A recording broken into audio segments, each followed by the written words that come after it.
अहनबद movies reveal Manipur मयामबु तरामना ओक्सबगा लोइनना इकोकनोना खुरुमजरी ngasisu movies reveal manipurna ikuidriba handak chahi 2021 gi November 19 da release tawkiba dark fantasy thriller drama category manung sanba Netflix ki Korean drama series ama puduna laksari ba drama series episode taruk laiba asigi mamingna Hellbound movie asi IMDb gi rating da 10 gi manung da 6.7 fangi Rotten Tomatoes da 96% fangduna Netflix da super hit oikraba Squid Game gumna Hellbound su super hit chalaba Korean drama series ama oiri drama series asida maru oiba saktam langliba singdi New Truth kauba society amagi lucingba Jung Jin-soo detective amagi saktam da Kyung Han lawyer amagi saktam dana Min Hee-jin asina singbani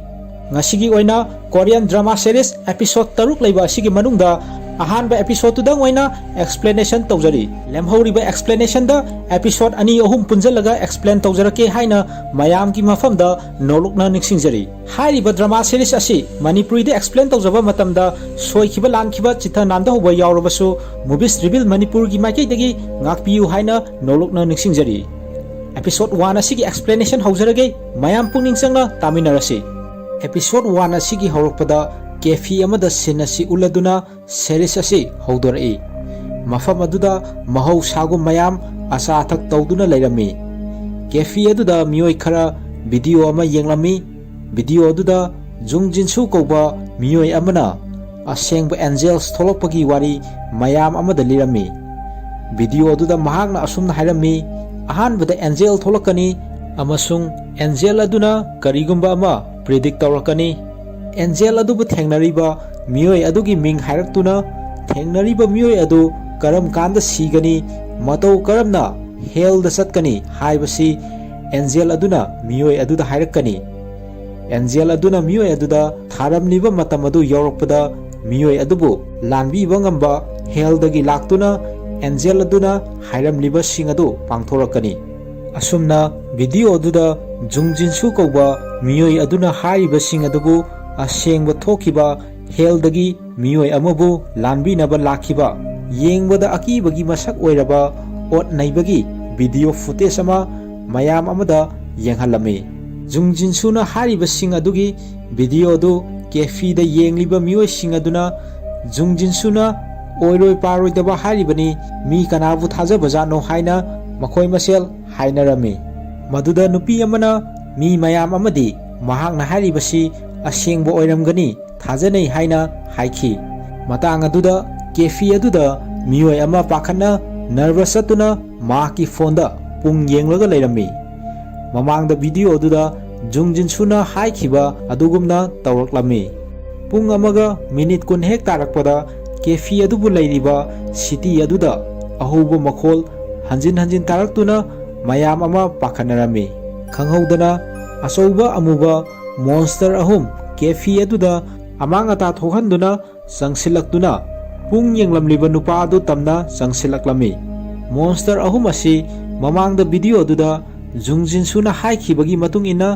hell dagi amukhana mi amabu lokhatpa lakpagi mawongda oirami monster ahum asi yengbada akiba poklami masadagi maikhu manil kabadongna su tawrami lairamliba mayam adu monster ahum asi ubada akiba farami monster aduna thirakliba nupa adu asoba khutum aduna thilakpada nupa adu sallaga paithoklami nupa aduna haugatladuna lambida chenthoraklami maduda monster ahum aduna tanarakladuna akonbada nupa adubu farami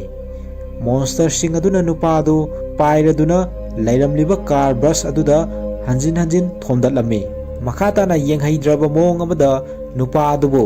monster ahum duna mayamna thajanaba hell da ot naibagi mongda taibang palasida mioi mayam amagi mangda miha thina hatke tawrami siradabagi ngairaga leiraba nupa adu aroibada monster ahumduna amuktada sapmanana sakte khanbagi mongda tawraduna anganba maingal sing thokpa mayam amana urami sakte pa loiraba nupa adugi aremba singadu thanamlaga monster ahum adu mafam amada mangkhirami manil kariba ut olaba nupa adugi lemhauba singado mayam amana yengnarami masigi matungda sin asi police station अमदा उलक्ले detective क्यूंगहन येंबदा निंगबा कायबगी शक्तम ओइना तौबा मियोय अमा थोखरिबा मॉन्स्टर की थौदोक अदुगी मतांगदा इन्वेस्टिगेटर्स मयाम अमना खनबा मीटिंग अमदा यावबा लाक्लमी मीटिंग अदुदा थौदोक अदुदा थेंगनहौबा मयामना नमहौबा वीडियो सिंग पुथोक्तुना खनरामी मीटिंग अदुदा पुलिस की मकोक थोंगबा मियोय अदुना मॉन्स्टर अमसुंग विक्टिम अदुगी मतांगदा थिजिन्नबा मयाम अदुदा हायरमी अदुगा क्यूंगहनबु डिटेक्टिव यूनपियोगा पुलदुना न्यू ट्रुथ की मतांगदा थिजिन्नबा पाउताक पिरमी न्यू ट्रुथ की मियोसिंगना मॉन्स्टर अदुना विक्टिम अदुबु लोइसनखिबा स्पॉट मफमदा मयाम अमा पुनगनी हाइबगी पाव फंगबदु क्यूंगहनदा हायरमी मखाताना थोकलिबा थौदोक असिगा न्यू ट्रुथ न तौरिबा सिंग असिगा मरी लेनबा माली हाइबा वाफम थममी क्यूंगहनना महाकी फोनदा शो असिगी हौरकपदा वीडियो अमदा एंजेल थोलकपा सीबगी मतम पिरंबा हेलदगी मी अदुबु लानबीनबा लाखिबगी मतांगदा ताकलंबा जुंगजिनसु अमदी न्यू ट्रुथ की मरी लेनबा अदु क्यूंगहनना हाइफेट येंगलमी असुमना मयाम अदु सिनखिबा थबकसिंग अदु पांथोकनबा मीटिंग अदु लोइसिलमी मसिगी मतुंगदा डिटेक्टिव क्यूंगहन अमदी इनपियोना थोखरिबा थौदोक अदुगी स्पॉट मफमदा चटनबा गाड़ी अमदा लाक्लमी गाड़ी मनुंगदा फोनदा न्यू ट्रुथ की मतांगदा येंगलमी मदुदा न्यू ट्रुथ हाइबसी 2012 दा चेयरमैन जुंगजिनसुना सेमखिबा रिलीजियस स्टडीज तौनबा सेमखिबा ऑर्गेनाइजेशन अमा ओइरमी मखोगी मेंबर कया लई हाइबसी हाइदोक अमदे अमदी न्यू ट्रुथ की अहोंगबा पांबा मेंबर सिंगना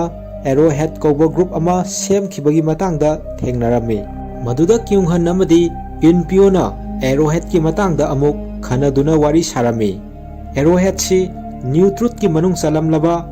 एरो हेड की कांगबु सिंग असि कोक चाकपनी नेट ऑनलाइन दा एक्टिव ओइबदा नतना क्राइम सिंगदसु चेनबा ग्रुप अमनी हाइबसी मखोय अनिना वारी सानारमी थिजिनबा अदुदा एंजेल थोलकलगा मी अमबु करंबा मतमदा हेलदा चटकनी हेलदा ओट नैरिबा सिंग अदु मियोय अदुदा तौरमलगा मी अदुबु हालबा तुंगदा हेलदगी लाक्लिबा सिंग अदु मांगखिनी हाइबा सिंग असि थेंगनारमी तौरिबा सिंग असि प्रजा मयामदा पीबा वार्निंग अमनी हाइनसु हायरमी मदुदा क्यूंगहनना विक्टिम अदु फगेरा फलोइगेरा मी हालमलिबा सिंग अदुबु फाबसी मखोयगी मथौनी हाइना हायरमी असुमना क्यूंगहन अमदी यूनपियोना क्राइम स्पॉट मफम अदुदा यौरक्लमी क्यूंगहनना क्राइम सीन अदुबु येंगसिलमी येंगसिनबा अदुदा तारमलिबा विक्टिम अदुगी ई नाई खरदु नतना करीगुंबा एविडेंस ओइबा याबा अमता फंगलमदे क्राइम स्पॉट अदुगी मनाक नकना न्यू ट्रुथ की चेयरमैन जुंगजिनसुना महाकपु थाजबा मियोयसिंगदा ओइरक्लिबा सिंग असि ईश्वरना पिरकपा मेसेज अमनी हाइबगी मतांगदा वा nganglगा लेरमलिबा मफम अदुदा क्यूंगहन चंगलक्लमी जुंगजिनसुना तोंगान तोंगानबा मियोयसिंग सिगदबगी मतम थारबा तुंगदा हेलदगी ममांगदा थोलखिबा मॉन्स्टर अहुम अदुना मियोयसिंग अदुबु हातखिबगी वीडियो फुटेज सिंग अदु मयाम अदुदा येंगहलदुना सिख्रबा मियोयसिंग असि मखोयना तौजरुबा अरानबा थबकसिंग पापसिंग अदुननी हाइना मयाम अदुदा हायरमी महाकना मखाताना पुमनमक असि ईश्वरना सिलकपा महाकी लीलानी अखोयदा हेल असि कमदौबगे हाइना उथोरकपनी मियोयबा अखोयसि अफबा असुंबा हेना तौहन्नबगिदमक सिलकपा ईश्वरगी थौरांग अमनी हाइना मयाम अदुदा जुंगजिनसुना हायरमी मिफम अदु लोइरबा तुंगदा क्यूंगहन अमदी महाकी कलिकका पुन्ना जुंगजिनसुदा मफम असिदा थोखरिबा थौदोक अदुगी मतांगदा हंगलमी मदुदा जुंगजिनसुना नोकलदुना ईश्वरना सिलकलिबा असिबु थिजिली हाइना हायरमी मतांग अदुदा क्यूंगहनना मनाक नकपदा महाकी मचानुपी हिजुंग लैरंबा उबदा जुंगजिनसुगा वारी सारिबा अदु अपनबा ओइरमी अमसुंग क्यूंगहनना करीगिदमक मचानुपी असि मफम असिदा लैरमलिबनो हाइना खलमी जुंगजिनसुना महाकी मचानुपी हिजुंगना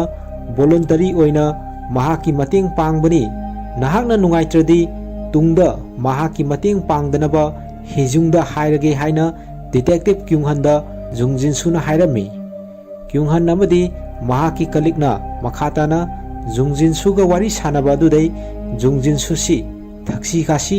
ꯕꯦꯕꯥꯔ ꯂꯩꯕ ꯅꯣꯂꯨꯛꯅ ꯋꯥ ꯉꯥꯡꯕ ꯃꯤꯑꯣꯏ ꯑꯃꯅꯤ ꯍꯥꯏꯕꯁꯤ ꯈꯪꯕ ꯉꯝꯂꯝꯃꯤ꯫ ꯆꯠꯅ ꯋꯥꯔꯤ ꯁꯥꯕ ꯑꯗꯨꯗ ꯖꯨꯡꯖꯤꯟꯁꯨꯅ ꯃꯈꯣꯏ ꯑꯅꯤꯗ ꯍꯥꯏꯔꯝꯃꯤ ꯃꯗꯨꯗꯤ ꯅꯈꯣꯏꯅ ꯑꯩꯕꯨ ꯇꯣꯉꯥꯟꯕ ꯂꯥꯏꯅꯤꯡ ꯂꯥꯏꯁꯣꯜ ꯙꯔꯃ ꯆꯠꯅꯕꯤ ꯑꯃꯒꯤ ꯂꯨꯆꯤꯡꯕꯅꯤ ꯍꯥꯏꯅ ꯈꯜꯂꯝꯒꯅꯤ, ꯑꯩꯗꯤ ꯑꯗꯨꯒꯨꯝꯕ ꯃꯤꯑꯣꯏ ꯅꯠꯇꯦ꯫ ꯅꯈꯣꯏꯅ ꯑꯩꯉꯣꯟꯗ ꯋꯥꯍꯪ ꯃꯌꯥꯝ ꯑꯃ ꯍꯪꯅꯤꯡꯂꯝꯒꯅꯤ, ꯑꯗꯨꯕꯨ ꯃꯤꯑꯣꯏꯕ ꯑꯃꯅ ꯏꯁꯣꯔꯒꯤ ꯂꯤꯂꯥ ꯈꯨꯗꯤꯡꯃꯛꯁꯤ ꯀꯝꯗꯧꯅ ꯈꯪꯕ ꯉꯝꯗꯣꯏꯅꯣ ꯍꯥꯏꯅ ꯗꯤꯇꯦꯛꯇꯤꯚ ꯀ꯭ꯌꯨꯡꯍꯟ ꯑꯃꯗꯤ ꯃꯍꯥꯛꯀꯤ ꯀꯂꯤꯛ ꯑꯗꯨꯗ ꯖꯨꯡꯖꯤꯟꯁꯨꯅ ꯍꯥꯏꯔꯝꯃꯤ꯫ ꯖꯨꯡꯅ ꯃꯈꯥ ꯇꯥꯔꯗꯨꯅ ꯃꯍꯥꯛ ꯀꯦꯊꯣꯂꯤꯛ ꯑꯣꯔꯐꯥꯟ ꯍꯣꯝ ꯑꯃꯗꯒꯤ ꯆꯥꯎꯔꯛꯄꯅꯤꯅ ꯔꯤꯂꯤꯖꯟ ꯍꯥꯏꯕꯁꯤ ꯃꯍꯥꯛꯀꯤ ꯄꯨꯟꯁꯤꯒ ꯇꯠꯅ ꯊꯥꯅꯕ ꯌꯥꯗꯕ ꯑꯃ ꯑꯣꯏꯅ ꯍꯧꯔꯛꯏ ꯍꯥꯏꯅ ꯍꯥꯏꯔꯝꯃꯤ꯫ ꯖꯨꯡꯅ ꯑꯁꯨꯝꯅ ꯃꯈꯥ ꯇꯥꯔꯝꯃꯤ, ꯃꯍꯥꯛꯅ ꯑꯍꯜ ꯁꯨꯝ ꯑꯣꯏꯔꯛꯄꯗꯒꯤ ꯍꯤꯡꯕꯁꯤ ꯏꯟꯇꯔꯦꯁ ꯂꯩꯔꯛꯇ꯭ꯔꯦ, ꯁꯤꯅꯤꯡꯕ ꯐꯥꯎꯔꯛꯈꯤ, ꯑꯗꯨꯅ ꯃꯍꯥꯛ ꯆꯍꯤ 10 ꯁꯨꯔꯛꯄꯗ ꯁꯤꯔꯒꯦ ꯍꯥꯏꯅ ꯈꯜꯂꯛꯈꯤ꯫ ꯑꯗꯨꯕꯨ ꯃꯍꯥꯛꯀꯤ ꯑꯁꯤꯕ ꯍꯛꯆꯥꯡ ꯑꯗꯨ ꯃꯤꯁꯤꯡꯅ ꯎꯍꯟꯕ ꯄꯥꯝꯗꯕꯗꯒꯤ ꯇꯤꯕꯦꯠꯇ ꯃꯁꯥ ꯃꯇꯣꯝꯗ ꯁꯤꯖꯅꯕ ꯆꯠꯈꯤ ꯍꯥꯏꯅ ꯍꯥꯏꯔꯝꯃꯤ꯫ ꯑꯁꯨꯝꯅ ꯍꯧꯈ꯭ꯔꯕ ꯇꯤꯕꯦꯠꯇ ꯖꯨꯡꯅ ꯃꯁꯥ ꯃꯇꯣꯝꯗ ꯁꯤꯖꯅꯕ ꯆꯠꯈꯤꯕꯒꯤ ꯋꯥꯔꯤ ꯑꯗꯨ ꯐ꯭ꯂꯥꯁꯕꯦꯛꯇ ꯎꯠꯂꯗꯨꯅ ꯃꯐꯝ ꯑꯗꯨ ꯌꯧꯔꯛꯄꯗ ꯃꯍꯥꯛꯅ ꯚꯜꯆꯔꯁ ꯃꯌꯥꯝ ꯑꯃꯅ ꯁꯥ ꯉꯥꯁꯤꯡꯒꯤ ꯑꯁꯤꯕ ꯍꯛꯆꯥꯡ ꯄꯠꯊ ꯄꯨꯝꯊꯔꯕꯁꯤꯡ ꯑꯗꯨ ꯆꯥꯔꯒ ꯂꯩꯔꯝꯗꯨꯅ ꯃꯈꯣꯏꯁꯨ ꯇꯥꯏꯕꯪꯄꯥꯟ ꯑꯁꯤꯗ ꯃꯊꯧ ꯑꯃ ꯄꯥꯡꯊꯣꯛꯂꯤ ꯍꯥꯏꯕꯁꯤ ꯃꯍꯥꯛꯅ ꯈꯪꯂꯛꯈꯤ ꯍꯥꯏꯅ ꯗꯤꯇꯦꯛꯇꯤꯚ ꯀ꯭ꯌꯨꯡꯍꯟ ꯑꯃꯗꯤ ꯃꯍꯥꯛꯀꯤ ꯀꯂꯤꯛ ꯑꯗꯨꯗ ꯍꯧꯈ꯭ꯔꯕ ꯖꯨꯡꯒꯤ ꯋꯥꯔꯤ ꯑꯗꯨ ꯂꯤꯔꯝꯃꯤ꯫ ꯃꯐꯝ ꯑꯗꯨꯗ ꯖꯨꯡꯅ ꯍꯦꯜꯗꯒꯤ ꯂꯥꯛꯄꯅꯤ ꯍꯥꯏꯕ ꯃꯣꯟꯁꯇꯔꯁꯤꯡꯗꯨ ꯑꯍꯥꯟꯕ ꯑꯣꯏꯅ ꯎꯈꯤ ꯍꯥꯏꯅꯁꯨ ꯍꯥꯏꯔꯝꯃꯤ꯫ ꯅꯨꯃꯤꯠ ꯑꯗꯨꯗꯩ ꯃꯍꯥꯛꯅ ꯄ꯭ꯔꯤꯊꯤꯕꯤ ꯃꯐꯝ ꯃꯌꯥꯝ ꯑꯃꯗ ꯆꯠꯇꯨꯅ ꯏꯁꯣꯔꯒꯤ ꯈꯣꯡꯒꯨꯜ ꯂꯤꯅꯕ ꯍꯣꯠꯅꯈꯤ, ꯑꯗꯨꯕꯨ ꯃꯍꯥꯛꯅ ꯏꯁꯣꯔꯅ ꯇꯧꯕ ꯉꯝꯕꯁꯤ ꯈꯖꯤꯛꯇꯃꯛ ꯈꯪꯈꯤ ꯍꯥꯏꯅ ꯖꯨꯡꯅ ꯃꯈꯥ ꯇꯥꯔꯝꯃꯤ꯫ ꯃꯍꯥꯛꯀꯤ ꯅ꯭ꯌꯨ ꯇ꯭ꯔꯨꯊ ꯑꯣꯔꯒꯅꯥꯏꯖꯦꯁꯟ ꯑꯗꯨꯒ ꯌꯥꯝꯅ ꯁꯥꯊꯤꯕ ꯑꯦꯔꯣꯍꯦꯗ ꯑꯣꯔꯒꯅꯥꯏꯖꯦꯁꯟ ꯑꯁꯤꯒ ꯃꯔꯤ ꯂꯩꯅꯩ ꯍꯥꯏꯅ ꯃꯌꯥꯝꯅ ꯉꯥꯡꯅꯔꯤꯕ ꯑꯗꯨ ꯂꯥꯏꯕꯛ ꯊꯤꯕ ꯋꯥꯐꯝ ꯑꯃꯅꯤ ꯍꯥꯏꯅ ꯖꯨꯡꯅ ꯍꯥꯏꯔꯝꯃꯤ, ꯑꯃꯁꯨꯡ ꯄ꯭ꯔꯤꯊꯤꯕꯤ ꯃꯤꯌꯥꯝꯅ ꯏꯁꯣꯔꯒꯤ ꯑꯄꯥꯝꯕꯒꯤ ꯃꯇꯨꯡ ꯏꯟꯅ ꯑꯆꯨꯝꯕ ꯂꯝꯕꯤꯗ ꯆꯠꯇꯨꯅ ꯍꯤꯡꯕꯁꯤꯅꯤ ꯃꯈꯣꯏꯒꯤ ꯄꯥꯟꯗꯝꯗꯤ ꯍꯥꯏꯅ ꯖꯨꯡꯅ ꯍꯥꯏꯔꯛꯄꯗ ꯗꯤꯇꯦꯛꯇꯤꯚ ꯀ꯭ꯌꯨꯡꯍꯟꯅ ꯅꯣꯛꯂꯛꯈꯤ꯫ ꯋꯥꯔꯤ ꯑꯗꯨ ꯃꯈꯥ ꯇꯥꯅ ꯁꯥꯟꯅꯔꯛꯄ ꯑꯗꯨꯗꯒꯤ ꯖꯨꯡꯅ ꯀ꯭ꯌꯨꯡꯍꯟꯗ ꯍꯥꯏꯔꯝꯃꯤ ꯃꯗꯨꯗꯤ ꯅꯍꯥꯛꯀꯤ ꯅꯆꯥꯅꯨꯄꯤ ꯍꯤꯖꯨꯡꯗꯒꯤ ꯄꯥꯎ ꯇꯥꯔꯦ, ꯅꯍꯥꯛꯀꯤ ꯅꯨꯄꯤ ꯑꯗꯨ ꯃꯤꯅ ꯍꯥꯠꯇꯣꯛꯈꯤꯕ ꯊꯣꯛꯈꯤꯕ ꯊꯧꯗꯣꯛ ꯑꯗꯨ ꯍꯧꯖꯤꯛ ꯃꯤꯍꯥꯠꯄꯁꯤꯡ ꯑꯗꯨ ꯀꯔꯤ ꯇꯧꯔꯝꯒꯅꯤ? ꯃꯤꯑꯣꯏꯕꯅ ꯁꯦꯝꯕ ꯑꯥꯏꯟꯅ ꯑꯆꯨꯝꯕ ꯋꯥꯌꯦꯜ ꯐꯪꯒꯅꯤ, ꯅꯪ ꯈꯟꯕ꯭ꯔꯥ? ꯃꯤꯍꯥꯠꯄꯁꯤꯡ ꯑꯗꯨꯅ ꯃꯤ ꯍꯥꯠꯂꯨꯕꯒꯤ ꯅꯨꯡꯉꯥꯏꯇꯕ ꯐꯥꯎꯔꯛꯂꯝꯂꯒꯗ꯭ꯔꯥ ꯍꯥꯏꯅ ꯖꯨꯡꯅ ꯀ꯭ꯌꯨꯡꯍꯟꯒꯤ ꯅꯨꯄꯤ ꯍꯥꯠꯈꯤꯕꯒꯤ ꯃꯇꯥꯡ ꯑꯗꯨ ꯖꯨꯡꯅ ꯀ꯭ꯌꯨꯡꯍꯟꯗ ꯍꯪꯂꯝꯃꯤ꯫ ꯑꯁꯨꯝꯅ ꯋꯥꯔꯤ ꯁꯥꯅꯔꯤꯕ ꯑꯗꯨ ꯃꯇꯥꯡ ꯑꯗꯨꯗ ꯂꯣꯏꯁꯤꯟꯗꯨꯅ ꯃꯈꯣꯏ ꯀꯥꯏꯅꯈꯤꯔꯝꯃꯤ꯫ ꯅꯨꯃꯤꯠ ꯑꯗꯨꯒꯤ ꯑꯊꯦꯡꯕꯗ ꯖꯨꯡꯖꯤꯟꯁꯨꯅ ꯀ꯭ꯌꯨꯡꯍꯟꯒꯤ ꯅꯨꯄꯤ ꯍꯥꯠꯈꯤꯕꯒꯤ ꯃꯇꯥꯡꯗ ꯍꯥꯏꯔꯛꯈꯤꯕꯁꯤꯡ ꯑꯗꯨꯗ ꯀ꯭ꯌꯨꯡꯍꯟꯅ ꯖꯨꯡꯖꯤꯟꯁꯨꯁꯤ ꯀꯅꯥꯅꯣ, ꯀꯔꯝꯕ ꯃꯤꯑꯣꯏꯅꯣ ꯍꯥꯏꯅ ꯏꯟꯇꯔꯅꯦꯠꯇ ꯊꯤꯔꯝꯃꯤ꯫ ꯃꯈꯥ ꯇꯥꯅ ꯃꯍꯥꯛꯀꯤ ꯅꯨꯄꯤ ꯁꯤꯈꯤꯕꯒꯤ ꯅꯨꯡꯉꯥꯏꯇꯕ ꯊꯧꯗꯣꯛ ꯑꯗꯨ ꯀ꯭ꯌꯨꯡꯍꯟꯅ ꯅꯤꯡꯁꯤꯡꯂꯗꯨꯅ ꯃꯤꯍꯥꯠꯄ ꯑꯗꯨ ꯗꯟꯗꯤ ꯐꯪꯕꯒꯤ ꯃꯇꯝ ꯆꯍꯤ 10 ꯑꯣꯏꯒꯗꯕ ꯑꯗꯨ ꯆꯍꯤ 3 ꯐꯥꯔꯛꯄꯗ ꯊꯥꯗꯣꯛꯈꯤꯕꯒꯤ ꯋꯥꯔꯤꯁꯤꯡ ꯑꯗꯨ ꯀ꯭ꯌꯨꯡꯍꯟꯅ ꯌꯦꯡꯂꯝꯃꯤ꯫ ꯃꯁꯤꯒꯤ ꯃꯇꯨꯡꯗ ꯁꯤꯟ ꯑꯁꯤ ꯑꯃꯨꯛ ꯄꯥꯛ ꯖꯨꯡꯖꯥ ꯀꯧꯕꯤ ꯅꯨꯄꯤ ꯑꯃ ꯃꯍꯥꯛꯀꯤ ꯅꯣꯡꯃꯒꯤ ꯁꯨꯔꯝꯂꯤꯕ ꯊꯕꯛ ꯑꯗꯨ ꯂꯣꯏꯔꯗꯨꯅ ꯃꯌꯨꯝꯗ ꯍꯜꯂꯛꯑꯝꯕꯒꯤ ꯎꯠꯂꯛꯂꯤ꯫ ꯄꯥꯛꯅ ꯃꯌꯨꯝ ꯌꯧꯕꯗ ꯃꯍꯥꯛꯀꯤ ꯄꯤꯛꯂꯤꯕ ꯃꯆꯥ ꯑꯅꯤꯅ ꯃꯃꯥꯒꯤ ꯕꯥꯔꯗꯦ ꯑꯗꯨꯒꯤ ꯁꯦꯂꯦꯕ꯭ꯔꯦꯠ ꯇꯧꯔꯗꯨꯅ ꯚꯤꯗꯤꯑꯣ ꯔꯦꯀꯣꯔꯗ ꯇꯧꯔꯝꯃꯤ꯫ ꯃꯇꯥꯡ ꯑꯗꯨꯗ ꯈꯪꯍꯧꯗꯅ ꯌꯦꯡꯕꯗ ꯑꯀꯤꯕꯒꯤ ꯃꯁꯛ ꯑꯣꯏꯔꯕ ꯑꯃ ꯊꯣꯛꯂꯛꯇꯨꯅ ꯄꯥꯛ ꯖꯨꯡꯖꯥ ꯍꯥꯏꯅ ꯀꯧꯔꯛꯂꯝꯃꯤ ꯑꯃꯗꯤ ꯃꯍꯥꯛ ꯁꯤꯒꯗꯕ ꯅꯨꯃꯤꯠ 5ꯅꯤꯗ ꯉꯥꯏꯔꯦ, ꯅꯨꯡꯊꯤꯜꯒꯤ ꯄꯨꯡ 3 ꯇꯥꯕꯗ ꯍꯦꯜꯗ ꯆꯠꯀꯅꯤ ꯍꯥꯏꯅ ꯄꯥꯛꯇ ꯍꯥꯏꯔꯛꯂꯝꯃꯤ꯫ ꯃꯁꯤꯒꯤ ꯃꯇꯨꯡꯗ ꯑꯃꯨꯛ ꯑꯦꯔꯣꯍꯦꯗ ꯑꯣꯔꯒꯅꯥꯏꯖꯦꯁꯟꯒꯤ ꯃꯤꯑꯣꯏ ꯑꯃꯅ ꯏꯟꯇꯔꯅꯦꯠ ꯑꯣꯟꯂꯥꯏꯟꯒꯤ ꯈꯨꯠꯊꯥꯡꯗ ꯃꯈꯣꯏꯅ ꯇꯧꯔꯤꯕꯁꯤ ꯏꯁꯣꯔꯒꯤ ꯑꯄꯥꯝꯕꯗꯨꯅꯤ, ꯁꯃꯥꯖ ꯑꯁꯤꯗ ꯐꯠꯇꯕ ꯇꯧꯔꯤꯕ ꯃꯤꯑꯣꯏꯁꯤꯡ ꯑꯗꯨꯗ ꯑꯦꯇꯦꯛ ꯇꯧꯅꯕ ꯅꯍꯥ ꯑꯣꯏꯔꯤꯕ ꯏꯟꯈꯠꯂꯛꯂꯤꯕ ꯃꯤꯑꯣꯏꯁꯤꯡꯗ ꯄꯥꯎꯖꯦꯜ ꯄꯤꯔꯝꯃꯤ꯫ ꯐꯠꯇꯕ ꯇꯧꯔꯤꯕ ꯃꯤꯑꯣꯏ ꯑꯗꯨ ꯊꯨꯅ ꯍꯦꯜꯗ ꯆꯠꯄ ꯑꯣꯏꯁꯅꯨ ꯍꯥꯏꯅ ꯃꯤꯑꯣꯏ ꯑꯗꯨꯅ ꯍꯥꯏꯔꯝꯃꯤ꯫ ꯑꯣꯖꯥ ꯑꯃꯒꯤ ꯋꯥ ꯉꯥꯡꯕꯒꯤ ꯚꯤꯗꯤꯑꯣ ꯑꯃ ꯑꯦꯔꯣꯍꯦꯗꯅ ꯃꯌꯥꯝꯗ ꯎꯠꯂꯗꯨꯅ ꯑꯣꯖꯥ ꯑꯗꯨꯅ ꯏꯁꯣꯔꯒꯤ ꯑꯄꯥꯝꯕꯒꯤ ꯃꯥꯌꯣꯛꯇ ꯂꯩ ꯍꯥꯏꯕꯒꯤꯗꯃꯛ ꯃꯍꯥꯛꯄꯨꯁꯨ ꯍꯦꯜꯗ ꯆꯠꯅꯕ ꯍꯥꯏꯔꯝꯃꯤ꯫ ꯃꯊꯪꯒꯤ ꯅꯨꯃꯤꯠꯇ ꯃꯃꯥꯡꯗ ꯑꯦꯔꯣꯍꯦꯗꯅ ꯑꯣꯖꯥ ꯑꯃꯒꯤ ꯚꯤꯗꯤꯑꯣ ꯎꯠꯈꯤꯕ ꯑꯗꯨ ꯑꯦꯔꯣꯍꯦꯗꯅ ꯑꯉꯥꯡꯁꯤꯡꯗ ꯑꯣꯖꯥ ꯑꯗꯨꯕꯨ ꯑꯦꯇꯦꯛ ꯇꯧꯅꯕ ꯏꯟꯁꯤꯟꯕ ꯑꯗꯨꯗꯒꯤ ꯑꯣꯖꯥ ꯑꯗꯨ ꯅꯍꯥ ꯑꯣꯏꯔꯤꯕ ꯃꯤꯑꯣꯏ ꯃꯌꯥꯝ ꯆꯪꯗꯨꯅ ꯐꯨꯔꯝꯃꯤ꯫ ꯄꯨꯂꯤꯁ ꯁ꯭ꯇꯦꯁꯟꯗ ꯚꯤꯛꯇꯤꯝ ꯑꯣꯏꯔꯕ ꯑꯣꯖꯥ ꯑꯃꯁꯨꯡ ꯃꯍꯥꯛꯀꯤ ꯂꯣꯌꯔ ꯃꯤꯟ ꯍꯤꯖꯤꯟꯕꯨ ꯗꯤꯇꯦꯛꯇꯤꯚ ꯀ꯭ꯌꯨꯡꯍꯟꯅ ꯋꯥꯍꯪ ꯄꯥꯍꯪ ꯇꯧꯔꯝꯃꯤ꯫ ꯑꯣꯖꯥ ꯑꯗꯨꯕꯨ ꯑꯦꯇꯦꯛ ꯇꯧꯔꯝꯂꯤꯕ ꯑꯉꯥꯡꯁꯤꯡ ꯑꯗꯨ ꯃꯥꯏꯅꯔ ꯑꯣꯏꯕꯅ ꯃꯈꯣꯏꯕꯨ ꯗꯟꯗꯤ ꯄꯤꯕ ꯑꯣꯏꯊꯣꯛꯑꯝꯗꯦ꯫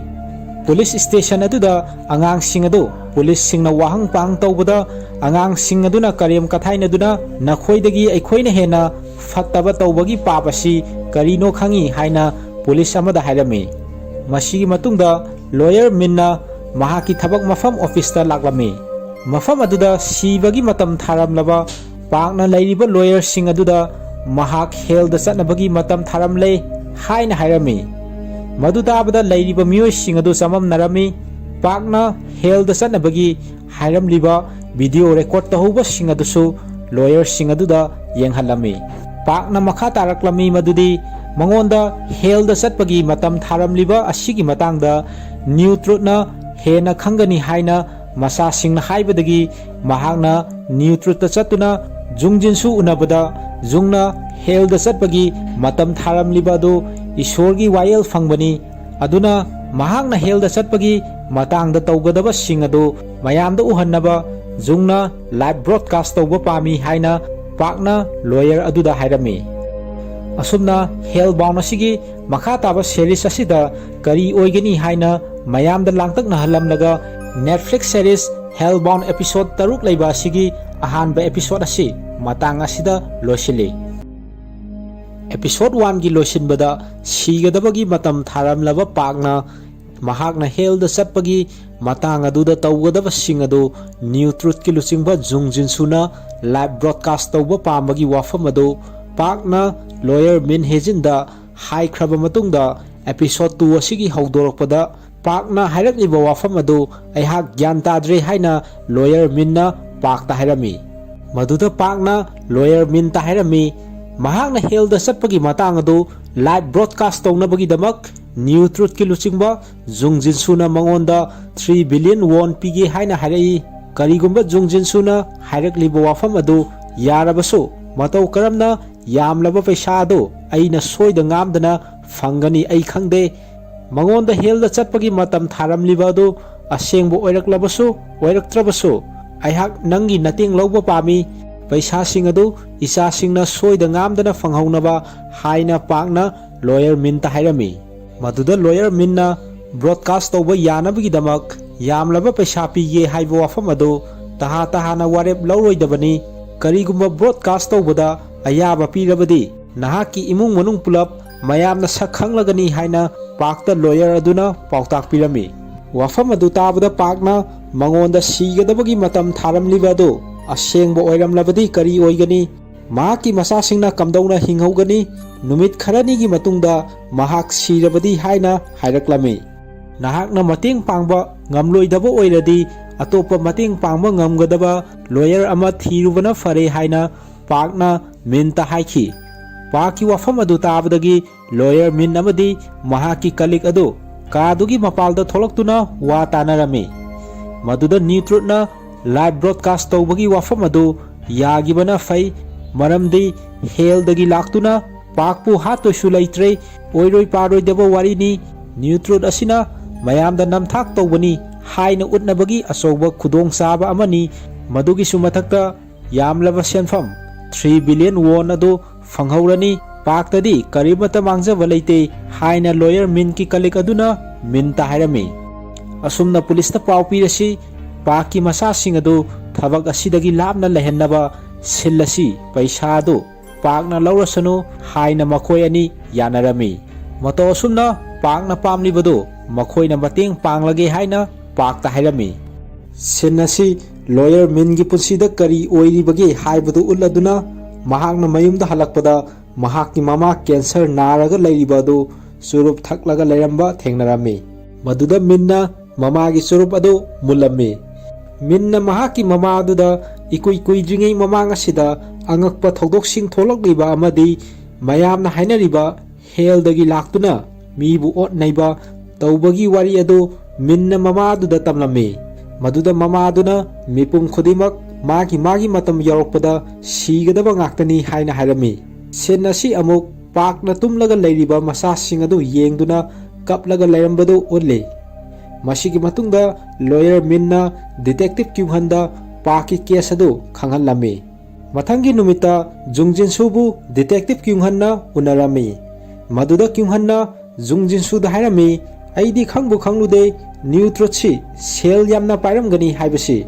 ꯃꯗꯨꯗ ꯖꯨꯡꯅ ꯅ꯭ꯌꯨꯇ꯭ꯔꯣꯠꯇ ꯌꯥꯎꯔꯤꯕ ꯃꯦꯝꯕꯔꯁꯤꯡ ꯑꯁꯤ ꯇꯣꯉꯥꯟ ꯇꯣꯉꯥꯟꯕ ꯃꯤꯑꯣꯏꯁꯤꯡꯅꯤ, ꯁꯦꯜ ꯌꯥꯝꯅ ꯄꯥꯏꯕꯁꯨ ꯌꯥꯎꯏ ꯍꯥꯏꯅ ꯍꯥꯏꯔꯝꯃꯤ꯫ ꯋꯥꯔꯤ ꯁꯥꯅꯕ ꯑꯗꯨꯗ ꯀ꯭ꯌꯨꯡꯍꯟꯕꯨ ꯏꯁꯣꯔꯅ ꯋꯥꯌꯦꯜꯂꯛꯄꯗ ꯊꯤꯖꯤꯜꯂꯤ ꯍꯥꯏꯕ ꯋꯥꯐꯝꯗ ꯖꯨꯡꯅ ꯅꯣꯛꯂꯝꯃꯤ꯫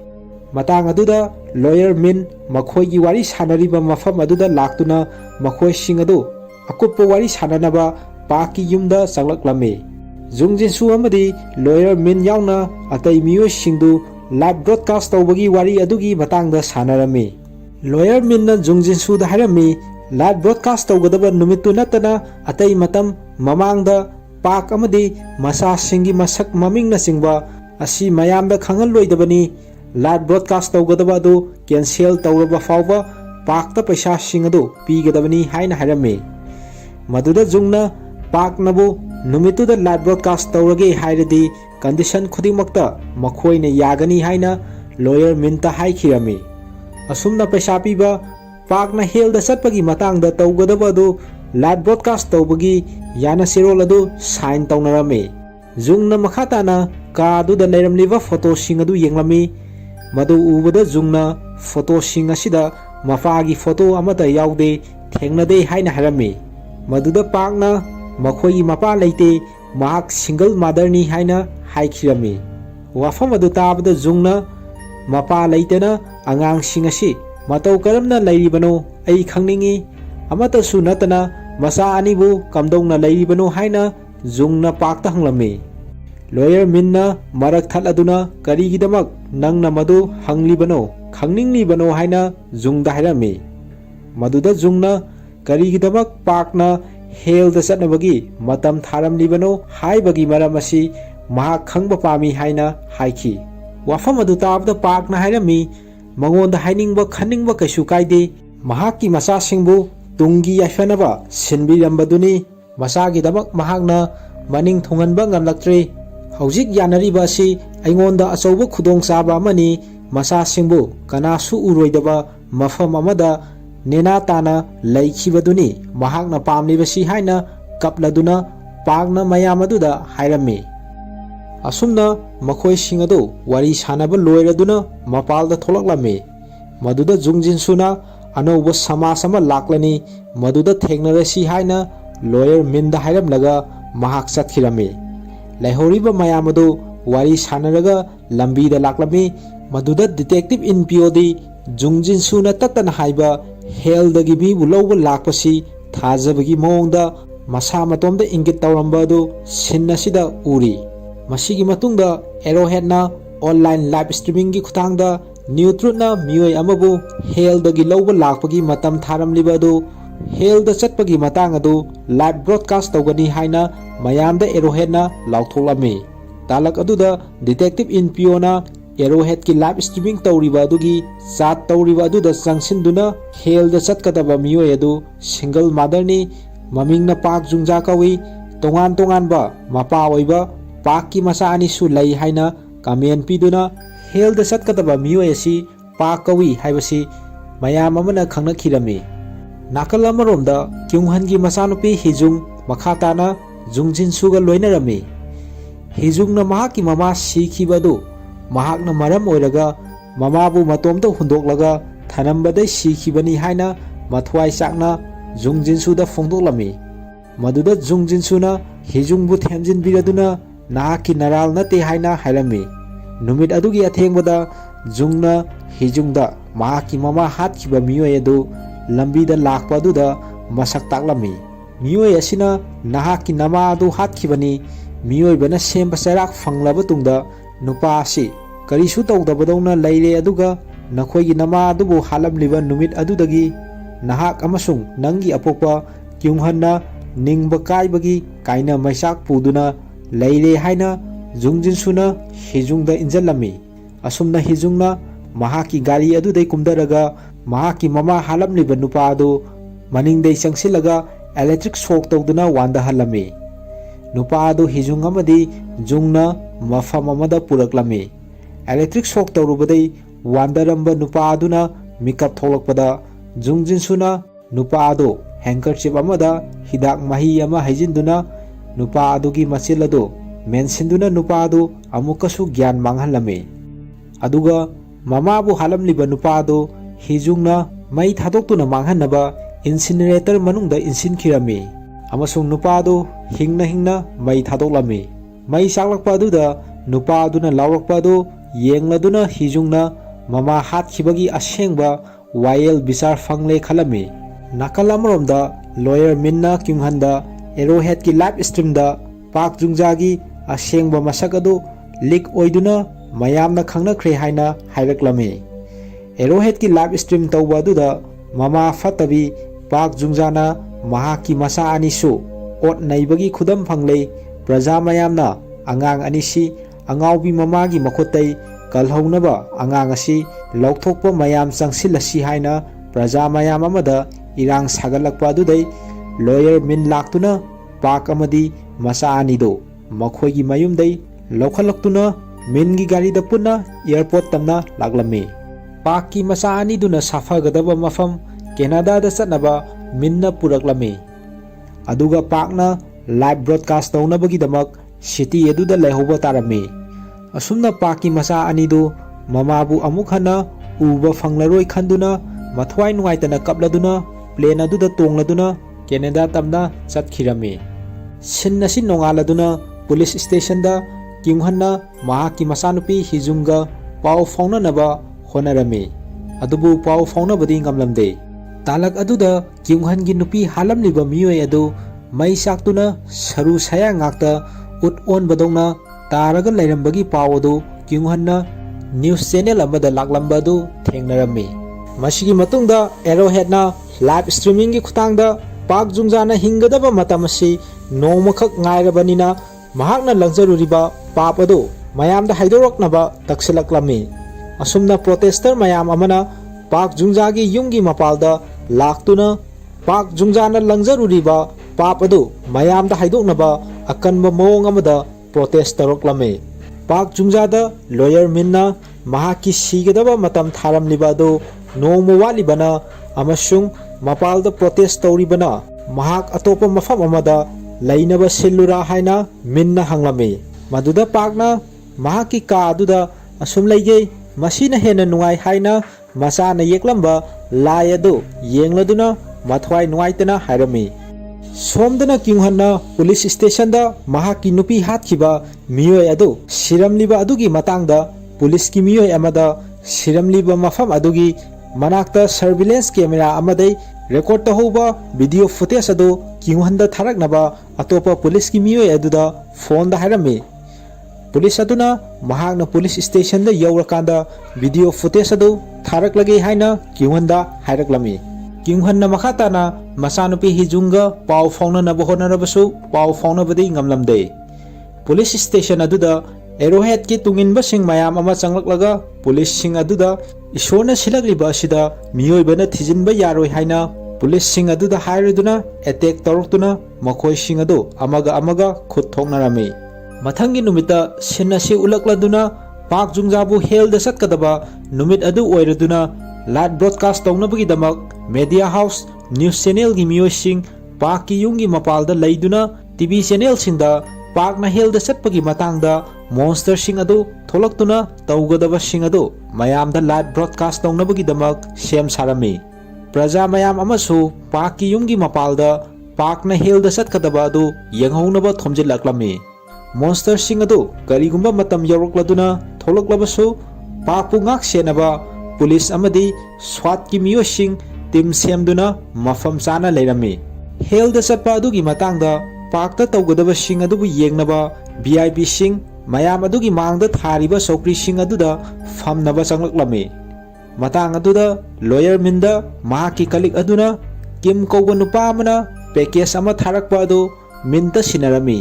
मिन्ना पैकेज अदु हांगदुक्तुना येंगे तौबदा पाक जुंगजादा थामलिबा महाकी सीगदबा मतम अदु नक्सिलक्लदुना मपालदा थारिबा सौक्री अदुदा फमनबा पाक मपालदा थोलक्लमी असुमना मयाम अदुगी मांगदा थारिबा सौक्री अदुदा पाकना फमलदुना मंगोंदा हेल्दा चटपगी थारमलिबा पुंगफम अदु ngaiduna मथवाई वाना लेरमी असुमना एपिसोड 2 असिगी लोइसिलकपदा पाकता थारमलिबा पुंगफम अदु यौदुना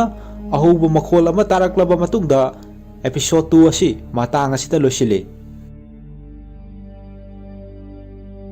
episode 3 asigi horakpada Park Jungjabu hellda chatpagi matang adu live broadcast toramliba adu makha satharaduna tharamliba pungfam adu taraduna helldagi monster ahumdu tholakadra haina mayam amana ngainarami matam yaurabasu ngaihak amadi karimta tawraktabadagi tilliba mayam adu tumin leinaraduna monster ahum adu tholaklaroi haina khanarami adubu khanghaudana ahuba makhol ama taraktuna pakna famliba chokri adugi mamangi thong adu thugairaktuna monster ahum adu paktamna jangsilaklami leiriba mayam adu ngakladuna launarami monster amana pakpu makhorida pairaduna monster gi makhod adu maya athoba atumba onthoraktuna pakta thinjalaklami leiramliba pakpu ngak seliba security gi miyoi sing adu monster aduda nongmai kapnaba order pirami police gi miyoi sing adu tawriba adu kiraduna pakhanna nongmai fawba kapkani haiba kawrami kyunghanna sangsinduna monster amada nongmai kapami adubu madugi kanabadi leiramde maduda monster aduna onthoraktuna kyunghanda thinjalakpa adudai mahak paithoktuna makhada tasilami makhatana monster ahum aduna pakpu yenghaidraba mawong abada ot naibadu live broadcast sandokliba TV screen singda tongan ba mafamda miyoi mayam amana tawriba adu akiba amaga loinana yengnarami aroibada monster ahumduna amuktada chap manana pakpu chakthek hanbagi mawongda tawraduna anganba maingal sing thokpa mayam amana urami chakthekpa loiraba pakki aremba sing adu thanamlaga monster ahum adu mafam adudai mangkhirami asumna pakki manil kariba lemhau khak sing adu ubada detective inpiona makhada khuru kudaduna ishorgi mafamda lai khurumbagi mawongda tawraklami mafam aduda tilliba mayam adu mathang makhada khuru kundaduna ishorgi mafamda thongni jarami adubu lawyer min amadi mahaki miyoi amadi thokriba thodok aduda ngakladuna sabyungna mayamna tawribasi karino haina leptuna yenglami sinna sidana amuk monster amana ilamba adudagi shokhiba kyunghan gyan taraktuna hospital dagi hogalaklami mahakna tholakpada miyoi kanamta leiba thengnaramde makhatana mahakna lambida gari thawrakpada miyoi kanamta leiba uramde police station dasu kyunghanna miyoi kanamta leiba uramde mahakna TV tharaduna news channel amada ngarang thokriba angakpa thodok aduga mari leinana new truth ki lusingba jungjin subu thagatuna mayamna khawrangna ngainariba afawba miyoi ama oirakpagi matangda hairami news channel aduda jungjin subu makhatana interview lognaba tawrami jungjin subu interview tawba aduda thokriba aki tujunglaba thodok adudai mayamgi pungning laitariba aduda jungjin suna mipung khudingmakna afaba thabak tawduna mahuksagi punsirolda hanjinaba paujel pirami interview adu kyunghanna police station aduda yengna mahakna computer da video footage ama yengladuna mahaki nupi hatkiba miyoi adu leibak makhada miyoi amana soro singlaga pusinkhibadu thengnarami video footage aduda kyunghangi nupi hatkiba nupa adubu soro singlaga pusinkhriba miyoi aduna lilamba furit adu news channel aduda interview tawriba jungjin sugi maningi background da chap manaba furit adu yalaga leiriba adu kyunghanna uraklami interview aduda jungjin suna mahakti isorgi pakholoi ama oibani mayambu anauba sangsara sida welcome tawri hairaduna interview adu losilami masigi matungda Arrowhead na online live streaming gi khutangda mayamda piba paujel amada hairami madudi heldagi fataba miyoi singbu loba lakhibadu loikhre khankhigumsi hojik akhoi ingtha taptharaga leiba yaba matam oidri ishona akhoida hingnabagi chance pirakpani aduna ishona pamlibadugi mawongda chatpasi akhoigi ithongni hairaduna live streaming aduda Arrowhead na video footage ama mayamda uladuna pakpu heldagi loba lakpada thokhiba aki tujunglaba thodok aduda tilliba mayamna makhada khuru kunthaduna ishoda khurumkhiba aduda yawkhidaba leptuna yenglaga leikhiba lawyer min amadi mahaki kalik amasung heldagi lakhiba monster da nongmai kapkhiba detective kyunghan ꯃꯈꯣꯏꯁꯤꯡ ꯑꯁꯤ ꯂꯩꯔꯤꯈꯩ ꯑꯩꯈꯣꯏ ꯃꯌꯥꯝ ꯑꯁꯤ ꯁꯥꯟꯇꯤ ꯂꯩꯈꯤꯔꯣꯏ ꯍꯥꯏꯅ ꯑꯦꯔꯣꯍꯦꯗꯅ ꯃꯌꯥꯝꯗ ꯍꯥꯏꯔꯗꯨꯅ ꯃꯈꯣꯏ ꯑꯍꯨꯝꯗ attack ꯆꯠꯊꯅꯕ ꯂꯥꯏꯚ ꯁ꯭ꯇ꯭ꯔꯤꯝ ꯑꯗꯨꯕꯨ ꯌꯦꯡꯂꯤꯕ ꯃꯤꯑꯣꯏꯁꯤꯡꯗ ꯑꯦꯔꯣꯍꯦꯗꯅ ꯏꯟꯁꯤꯜꯂꯝꯃꯤ꯫ ꯑꯦꯔꯣꯍꯦꯗꯀꯤ ꯏꯟꯁꯤꯟꯕ ꯑꯗꯨꯗꯩ ꯃꯌꯥꯝ ꯑꯃꯅ ꯊꯤꯔꯛꯇꯨꯅ ꯑꯦꯇꯦꯛ ꯇꯧꯔꯛꯂꯅꯤ ꯈꯟꯕꯗꯩ ꯂꯣꯌꯔ ꯃꯤꯟꯅ ꯃꯍꯥꯛꯀꯤ ꯃꯃꯥ ꯄꯨꯗꯨꯅ ꯁꯤꯇꯤ ꯑꯗꯨ ꯊꯥꯗꯣꯛꯇꯨꯅ ꯆꯠꯅꯕꯒꯤ ꯊꯧꯔꯥꯡ ꯇꯧꯕ ꯍꯧꯔꯛꯂꯝꯃꯤ꯫ ꯃꯤꯟꯅ ꯄꯣꯠꯆꯩ ꯍꯣꯕꯦ ꯍꯣꯕꯦ ꯌꯣꯝꯁꯤꯟꯅꯕ ꯍꯣꯠꯅꯕ ꯑꯗꯨꯗ ꯄꯥꯁꯇꯔ ꯑꯣꯏꯕ ꯀꯤꯝ ꯖꯣꯡꯁꯤꯜ ꯀꯧꯕ ꯃꯤꯑꯣꯏ ꯑꯃꯅ ꯃꯉꯣꯟꯗ ꯊꯥꯔꯛꯈꯤꯕ ꯄꯦꯀꯦꯖ ꯑꯃ ꯂꯩꯔꯝꯕꯗꯨ ꯊꯦꯡꯅꯔꯝꯃꯤ꯫ ꯄꯦꯀꯦꯖ ꯑꯗꯨ ꯃꯍꯥꯛꯅ ꯍꯥꯡꯗꯣꯛꯂꯒ ꯌꯦꯡꯕꯗ ꯆꯦ ꯆꯥꯡꯁꯤꯡ ꯃꯅꯨꯡꯗ ꯌꯥꯎꯕ ꯊꯦꯡꯅꯔꯝꯃꯤ꯫ ꯗꯣꯀꯨꯃꯦꯟ ꯑꯗꯨ 2004ꯗ ꯐꯣꯡꯈꯤꯕ ꯐ꯭ꯌꯨꯆꯔ ꯆꯔꯆ ꯀꯧꯕ ꯑꯃꯒꯤ ꯃꯇꯥꯡꯗ ꯑꯣꯏꯔꯝꯃꯤ꯫ ꯗꯣꯀꯨꯃꯦꯟ ꯑꯗꯨꯗ ꯃꯈꯥ ꯇꯥꯅ ꯖꯨꯡꯖꯤꯟꯁꯨꯕꯨ ꯑꯦꯟꯖꯦꯜ ꯑꯃꯗꯒꯤ ꯇꯨꯡꯗ ꯊꯣꯛꯂꯛꯀꯗꯕ ꯊꯧꯗꯣꯛ ꯑꯣꯏꯅ ꯃꯍꯥꯛ ꯍꯦꯜꯗ ꯆꯠꯄꯒꯤ ꯃꯇꯝ ꯊꯥꯔꯝꯃꯤ ꯍꯥꯏꯕꯁꯤ ꯆꯍꯤ 10ꯒꯤ ꯃꯃꯥꯡꯗ ꯈꯪꯈꯤ ꯍꯥꯏꯕꯁꯤ ꯃꯤꯟꯅ ꯗꯣꯀꯨꯃꯦꯟ ꯑꯗꯨꯗ ꯌꯥꯎꯔꯝꯂꯤꯕ ꯑꯗꯨꯗꯩ ꯈꯪꯂꯛꯂꯝꯃꯤ꯫ ꯇꯥꯂꯛ ꯑꯗꯨꯗ ꯀ꯭ꯌꯨꯡꯍꯟꯅ ꯖꯨꯡꯖꯤꯟꯁꯨꯒꯤ ꯂꯩꯐꯝ ꯇꯥꯅ ꯂꯥꯛꯂꯝꯃꯤ꯫ ꯖꯨꯡꯖꯤꯟꯁꯨꯒꯤ ꯌꯨꯝꯒꯤ ꯑꯀꯣꯏꯕꯗ ꯃꯤꯑꯣꯏ ꯃꯌꯥꯝ ꯂꯩꯔꯝꯂꯤꯕ ꯑꯗꯨꯅ ꯀ꯭ꯌꯨꯡꯍꯟꯕꯨ ꯃꯅꯨꯡꯗ ꯆꯪꯕ ꯊꯤꯡꯂꯝꯃꯤ꯫ ꯀ꯭ꯌꯨꯡꯍꯟꯕꯨ ꯊꯤꯡꯂꯤꯕ ꯑꯁꯤꯒꯤ ꯃꯔꯝꯗꯤ ꯃꯃꯥꯡꯗ ꯑꯦꯔꯣꯍꯦꯗꯅ ꯀ꯭ꯌꯨꯡꯍꯟꯕꯨ ꯑꯦꯇꯦꯛ ꯇꯧꯅꯕ ꯏꯟꯁꯤꯟꯈꯤꯕ ꯑꯗꯨꯅ ꯃꯔꯝ ꯑꯣꯏꯔꯒ ꯀ꯭ꯌꯨꯡꯍꯟꯕꯨ ꯃꯌꯥꯝ ꯑꯗꯨꯅ ꯊꯤꯡꯕ ꯑꯣꯏꯔꯝꯃꯤ꯫ ꯀ꯭ꯌꯨꯡꯍꯟꯅ ꯁꯥꯎꯅ ꯃꯈꯨꯠꯇ ꯈꯨꯠꯂꯥꯏ ꯑꯃ ꯄꯥꯏꯗꯨꯅ ꯅꯝꯐꯨꯗ ꯖꯨꯡꯖꯤꯟꯁꯨꯒꯤ ꯀꯥꯗ ꯆꯪꯂꯛꯇꯨꯅ ꯃꯃꯥꯡꯗ ꯖꯨꯡꯖꯤꯟꯁꯨꯒꯤ ꯏꯟꯇꯔꯚ꯭ꯌꯨꯗ ꯌꯥꯎꯈꯤꯕ ꯃꯅꯤꯡꯗ ꯌꯥꯜꯂꯒ ꯂꯩꯔꯤꯕ ꯐꯨꯔꯤꯠ ꯑꯗꯨ ꯊꯦꯡꯅꯔꯝꯃꯤ꯫ ꯀꯥ ꯑꯗꯨꯒꯤ ꯃꯅꯨꯡꯗ ꯖꯨꯡꯖꯤꯟꯁꯨ ꯂꯩꯔꯝꯗꯕꯗꯒꯤ ꯀ꯭ꯌꯨꯡꯍꯟ ꯑꯃꯨꯛ ꯃꯄꯥꯜꯗ ꯊꯣꯛꯂꯛꯂꯝꯃꯤ꯫ ꯀ꯭ꯌꯨꯡꯍꯟꯅ ꯃꯄꯥꯜꯗ ꯊꯣꯛꯂꯛꯄ ꯑꯗꯨꯗ ꯂꯩꯔꯝꯂꯤꯕ ꯃꯌꯥꯝ ꯑꯗꯨꯅ ꯃꯍꯥꯛꯄꯨ ꯑꯦꯇꯦꯛ ꯇꯧꯔꯛꯇꯨꯅ ꯐꯨꯕ ꯍꯧꯔꯛꯂꯝꯃꯤ꯫ ꯃꯌꯥꯝ ꯆꯪꯗꯨꯅ ꯀ꯭ꯌꯨꯡꯍꯟꯕꯨ ꯃꯊꯣꯡ ꯈꯪꯗꯅ ꯄꯪꯐꯨꯗ ꯐꯨꯔꯛꯄ ꯑꯗꯨꯗ ꯃꯍꯥꯛꯀꯤ ꯐꯣꯟ ꯑꯗꯨ ꯃꯈꯥꯗ ꯇꯥꯔꯝꯃꯤ꯫ ꯇꯟꯖꯥ ꯑꯗꯨꯗ ꯖꯨꯡꯖꯤꯟꯁꯨꯅ ꯀ꯭ꯌꯨꯡꯍꯟꯒꯤ ꯐꯣꯟ ꯑꯗꯨꯗ ꯚꯤꯗꯤꯑꯣ ꯀꯣꯜ ꯇꯧꯔꯛꯄ ꯑꯗꯨ ꯂꯩꯔꯝꯂꯤꯕ ꯃꯤꯑꯣꯏ ꯑꯃꯅ ꯆꯤꯌꯔꯃꯦꯟ ꯖꯨꯡꯖꯤꯟꯁꯨꯒꯤ ꯐꯣꯟ ꯂꯥꯛꯂꯦ ꯍꯥꯏꯕꯗꯩ ꯃꯌꯥꯝ ꯑꯗꯨ ꯀ꯭ꯌꯨꯡꯍꯟꯕꯨ ꯐꯨꯕ ꯂꯦꯞꯂꯝꯃꯤ꯫ ꯀ꯭ꯌꯨꯡꯍꯟꯅ ꯐꯣꯟ ꯑꯗꯨ ꯄꯥꯏꯈꯠꯂꯗꯨꯅ ꯖꯨꯡꯖꯤꯟꯁꯨꯅ ꯐꯣꯟ ꯑꯗꯨ ꯃꯌꯥꯝꯗ ꯑꯣꯟꯁꯤꯟꯅꯕ ꯍꯥꯏꯔꯗꯨꯅ ꯀ꯭ꯌꯨꯡꯍꯟꯅ ꯃꯍꯥꯛꯀꯤ ꯐꯣꯟ ꯑꯗꯨ ꯃꯌꯥꯝ ꯑꯗꯨꯗ ꯑꯣꯟꯁꯤꯜꯂꯝꯃꯤ꯫ ꯃꯌꯥꯝ ꯑꯗꯨꯗ ꯖꯨꯡꯖꯤꯟꯁꯨꯅ ꯚꯤꯗꯤꯑꯣ ꯀꯣꯜꯒꯤ ꯈꯨꯠꯊꯥꯡ ꯑꯗꯨꯗ ꯀ꯭ꯌꯨꯡꯍꯟꯕꯨ ꯃꯍꯥꯛꯀ ꯋꯥꯔꯤ ꯁꯥꯟꯅꯒꯗꯕ ꯂꯩ ꯑꯗꯨꯅ ꯃꯍꯥꯛꯄꯨ ꯊꯥꯗꯣꯛꯂꯛꯅꯕ ꯃꯌꯥꯝ ꯑꯗꯨꯗ ꯄꯥꯎꯇꯥꯛ ꯄꯤꯔꯝꯃꯤ꯫ ꯑꯁꯨꯝꯅ ꯀ꯭ꯌꯨꯡꯍꯟ ꯃꯐꯝ ꯑꯗꯨꯗꯩ ꯅꯥꯟꯊꯣꯔꯛꯇꯨꯅ ꯃꯍꯥꯛꯀꯤ ꯒꯥꯔꯤꯗ ꯀꯥꯈꯠꯂꯛꯂꯝꯃꯤ꯫ ꯒꯥꯔꯤ ꯃꯅꯨꯡ ꯑꯗꯨꯗ ꯚꯤꯗꯤꯑꯣ ꯀꯣꯜ ꯑꯗꯨꯗ ꯃꯈꯥ ꯇꯥꯅ ꯖꯨꯡꯖꯤꯟꯁꯨꯅ ꯀ꯭ꯌꯨꯡꯍꯟꯗ ꯃꯍꯥꯛꯀꯤ ꯃꯆꯥꯅꯨꯄꯤ ꯍꯤꯖꯨꯡ ꯎꯅꯤꯡꯂꯕꯗꯤ ꯖꯨꯡꯖꯤꯟꯁꯨꯅ ꯊꯥꯔꯛꯄ ꯑꯦꯗ꯭ꯔꯦꯁ ꯑꯗꯨꯗ ꯂꯥꯛꯅꯕ ꯀ꯭ꯌꯨꯡꯍꯟꯗ ꯖꯨꯡꯖꯤꯟꯁꯨꯅ ꯈꯪꯍꯜꯂꯝꯃꯤ꯫ ꯑꯁꯨꯝꯅ ꯀ꯭ꯌꯨꯡꯍꯟꯅ ꯖꯨꯡꯖꯤꯟꯁꯨꯅ ꯊꯥꯔꯛꯂꯤꯕ ꯑꯦꯗ꯭ꯔꯦꯁ ꯑꯗꯨ ꯇꯝꯅ ꯃꯍꯥꯛꯀꯤ ꯃꯅꯥꯛꯇ ꯆꯠꯂꯝꯃꯤ꯫ ꯅꯥꯀꯜ ꯑꯃꯔꯣꯝꯗ ꯂꯣꯌꯔ ꯃꯤꯟꯅ ꯃꯍꯥꯛꯀꯤ ꯃꯃꯥ ꯑꯗꯨ ꯄꯨꯗꯨꯅ ꯃꯍꯥꯛꯀꯤ ꯑꯣꯐꯤꯁꯇ ꯂꯥꯛꯂꯝꯃꯤ꯫ ꯃꯃꯥ ꯑꯗꯨ ꯃꯄꯥꯜꯗ ꯊꯅꯝꯂꯒ ꯃꯤꯟꯅ ꯊꯨꯅ ꯌꯥꯡꯅ ꯑꯣꯐꯤꯁ ꯃꯅꯨꯡꯗ ꯆꯪꯂꯛꯄꯗ ꯀꯥꯁꯤꯡ ꯑꯗꯨ ꯄꯨꯡꯆꯥꯏ ꯆꯈꯥꯏꯔꯒ ꯂꯩꯕ ꯊꯦꯡꯅꯔꯝꯃꯤ꯫ ꯃꯗꯨꯗ ꯃꯤꯟꯅ ꯃꯍꯥꯛꯀꯤ ꯀꯂꯤꯛ ꯑꯗꯨꯗ ꯐꯣꯟ ꯇꯧꯕꯗ ꯃꯤꯑꯣꯏ ꯑꯗꯨ ꯍꯥꯟꯅ ꯃꯌꯥꯝ ꯆꯪꯗꯨꯅ ꯑꯦꯇꯦꯛ ꯇꯧꯔꯗꯨꯅ ꯃꯤꯟꯕꯨ ꯃꯐꯝ ꯑꯗꯨ ꯊꯥꯗꯣꯛꯇꯨꯅ ꯆꯦꯟꯈꯤꯅꯕ ꯐꯣꯟ ꯑꯗꯨꯗ ꯃꯍꯥꯛꯀꯤ ꯀꯂꯤꯛ ꯑꯗꯨꯅ ꯃꯤꯟꯗ ꯍꯥꯏꯔꯛꯂꯝꯃꯤ꯫ ꯑꯁꯨꯝꯅ ꯃꯤꯟꯅ ꯃꯄꯥꯜꯗ ꯃꯃꯥꯒꯤ ꯃꯅꯥꯛ ꯇꯝꯅ ꯂꯥꯛꯄꯗ ꯃꯍꯥꯛꯀꯤ ꯃꯃꯥ ꯑꯗꯨ ꯅꯍꯥ ꯃꯌꯥꯝ ꯑꯃ ꯆꯪꯗꯨꯅ ꯑꯦꯇꯦꯛ ꯇꯧꯔꯒ ꯂꯩꯔꯝꯕ ꯑꯗꯨ ꯎꯕꯗ ꯃꯤꯟꯅ ꯆꯦꯟꯁꯤꯜꯂꯨꯕꯗ ꯅꯍꯥ ꯃꯌꯥꯝ ꯑꯗꯨ ꯆꯪꯂꯛꯇꯨꯅ ꯃꯤꯟ ꯑꯃꯁꯨꯡ ꯃꯃꯥꯕꯨ ꯇꯝꯊꯤꯅ ꯕꯦꯁꯕꯣꯜ ꯕꯦꯠꯁꯤꯡ ꯁꯤꯖꯤꯟꯅꯗꯨꯅ ꯃꯈꯣꯏꯕꯨ ꯐꯨꯔꯛꯂꯝꯃꯤ꯫ ꯐꯨꯕ ꯌꯥꯕ ꯐꯨꯔꯝꯂꯒ ꯇꯨꯡꯗ ꯃꯤꯑꯣꯏꯁꯤꯡ ꯑꯗꯨ ꯆꯠꯈꯤꯔꯝꯃꯤ꯫ ꯐꯤꯚꯝ ꯊꯤꯅ ꯁꯣꯛꯂꯕ ꯃꯃꯥꯕꯨ ꯃꯤꯟꯅ ꯍꯣꯁꯄꯤꯇꯥꯜꯗ ꯄꯨꯔꯛꯂꯝꯃꯤ꯫ ꯑꯗꯨꯕꯨ ꯃꯃꯥ ꯑꯗꯨ ꯀꯟꯕ ꯉꯝꯗꯅ ꯍꯣꯁꯄꯤꯇꯥꯜ ꯑꯗꯨꯗ ꯁꯤꯔꯝꯃꯤ꯫ ꯃꯁꯤꯒꯤ ꯃꯇꯨꯡꯗ ꯂꯣꯌꯔ ꯃꯤꯟꯅ ꯃꯃꯥꯡꯗ ꯗꯣꯀꯨꯃꯦꯟ ꯑꯗꯨꯗ ꯌꯥꯎꯈꯤꯕ ꯐ꯭ꯌꯨꯆꯔ ꯆꯔꯆ ꯑꯗꯨꯒꯤ ꯂꯩꯐꯝ ꯑꯗꯨꯗ ꯂꯥꯛꯂꯝꯃꯤ꯫ ꯃꯐꯝ ꯑꯗꯨ ꯌꯧꯕꯗ ꯃꯤꯟꯅ ꯄꯥꯁꯇꯔ ꯀꯤꯝ ꯖꯣꯡꯁꯤꯜꯒ ꯎꯅꯔꯝꯃꯤ꯫ ꯄꯥꯁꯇꯔ ꯀꯤꯝꯅ ꯖꯨꯡꯖꯤꯟꯁꯨꯒꯤ ꯃꯇꯥꯡꯗ ꯃꯃꯥꯡꯗ ꯂꯧꯈꯤꯕ ꯔꯦꯀꯣꯔꯗꯤꯡ ꯑꯃ ꯃꯤꯟꯇ ꯇꯥꯍꯜꯂꯝꯃꯤ꯫ ꯔꯦꯀꯣꯔꯗꯤꯡ ꯑꯗꯨꯗ ꯖꯨꯡꯖꯤꯟꯁꯨꯅ ꯏꯁꯣꯔ ꯈꯪꯗꯕ ꯌꯦꯡꯕꯗ ꯑꯀꯤꯕꯒꯤ ꯃꯁꯛ ꯑꯣꯏꯕ ꯑꯃꯅ ꯉꯁꯤꯗꯒꯤ ꯆꯍꯤ 10 ꯂꯩꯔꯒ ꯃꯍꯥꯛ ꯍꯦꯜꯗ ꯆꯠꯄꯒꯤ ꯁꯤꯕꯒꯤ ꯃꯇꯝ ꯊꯥꯔꯝꯃꯤ ꯍꯥꯏꯅ ꯍꯥꯏꯕꯗꯨ ꯃꯤꯟꯇ ꯇꯥꯍꯜꯂꯝꯃꯤ꯫ ꯃꯤꯟꯅ ꯔꯦꯀꯣꯔꯗꯤꯡ ꯑꯗꯨꯒꯤ ꯀꯣꯄꯤ ꯑꯃ ꯂꯧꯕ ꯌꯥꯒꯗ꯭ꯔꯥ ꯍꯥꯏꯅ ꯄꯥꯁꯇꯔ ꯀꯤꯝꯗ ꯍꯪꯕꯗ ꯄꯥꯁꯇꯔ ꯑꯗꯨꯅ ꯔꯦꯀꯣꯔꯗꯤꯡ ꯑꯗꯨ ꯀꯛꯊꯠꯈꯤꯔꯝꯃꯤ꯫ ꯑꯗꯨꯒ ꯂꯣꯌꯔ ꯃꯤꯟꯇ ꯍꯥꯏꯔꯝꯃꯤ ꯃꯗꯨꯗꯤ ꯅꯨꯃꯤꯠ ꯈꯔꯅꯤꯒꯤ ꯃꯃꯥꯡꯗ ꯖꯨꯡꯖꯤꯟꯁꯨ ꯃꯍꯥꯛꯀꯤ ꯃꯅꯥꯛꯇ ꯂꯥꯛꯂꯝꯃꯤ꯫ ꯃꯗꯨꯗ ꯖꯨꯡꯖꯤꯟꯁꯨꯗ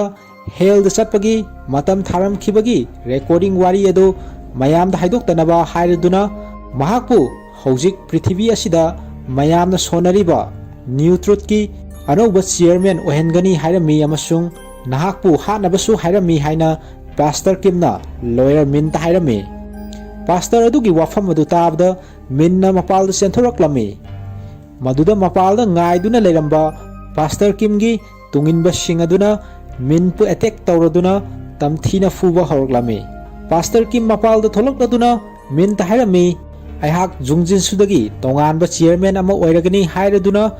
ꯃꯐꯝ ꯑꯗꯨ ꯊꯥꯗꯣꯛꯇꯨꯅ ꯄꯥꯁꯇꯔ ꯀꯤꯝ ꯑꯗꯨ ꯆꯠꯈꯤꯔꯝꯃꯤ꯫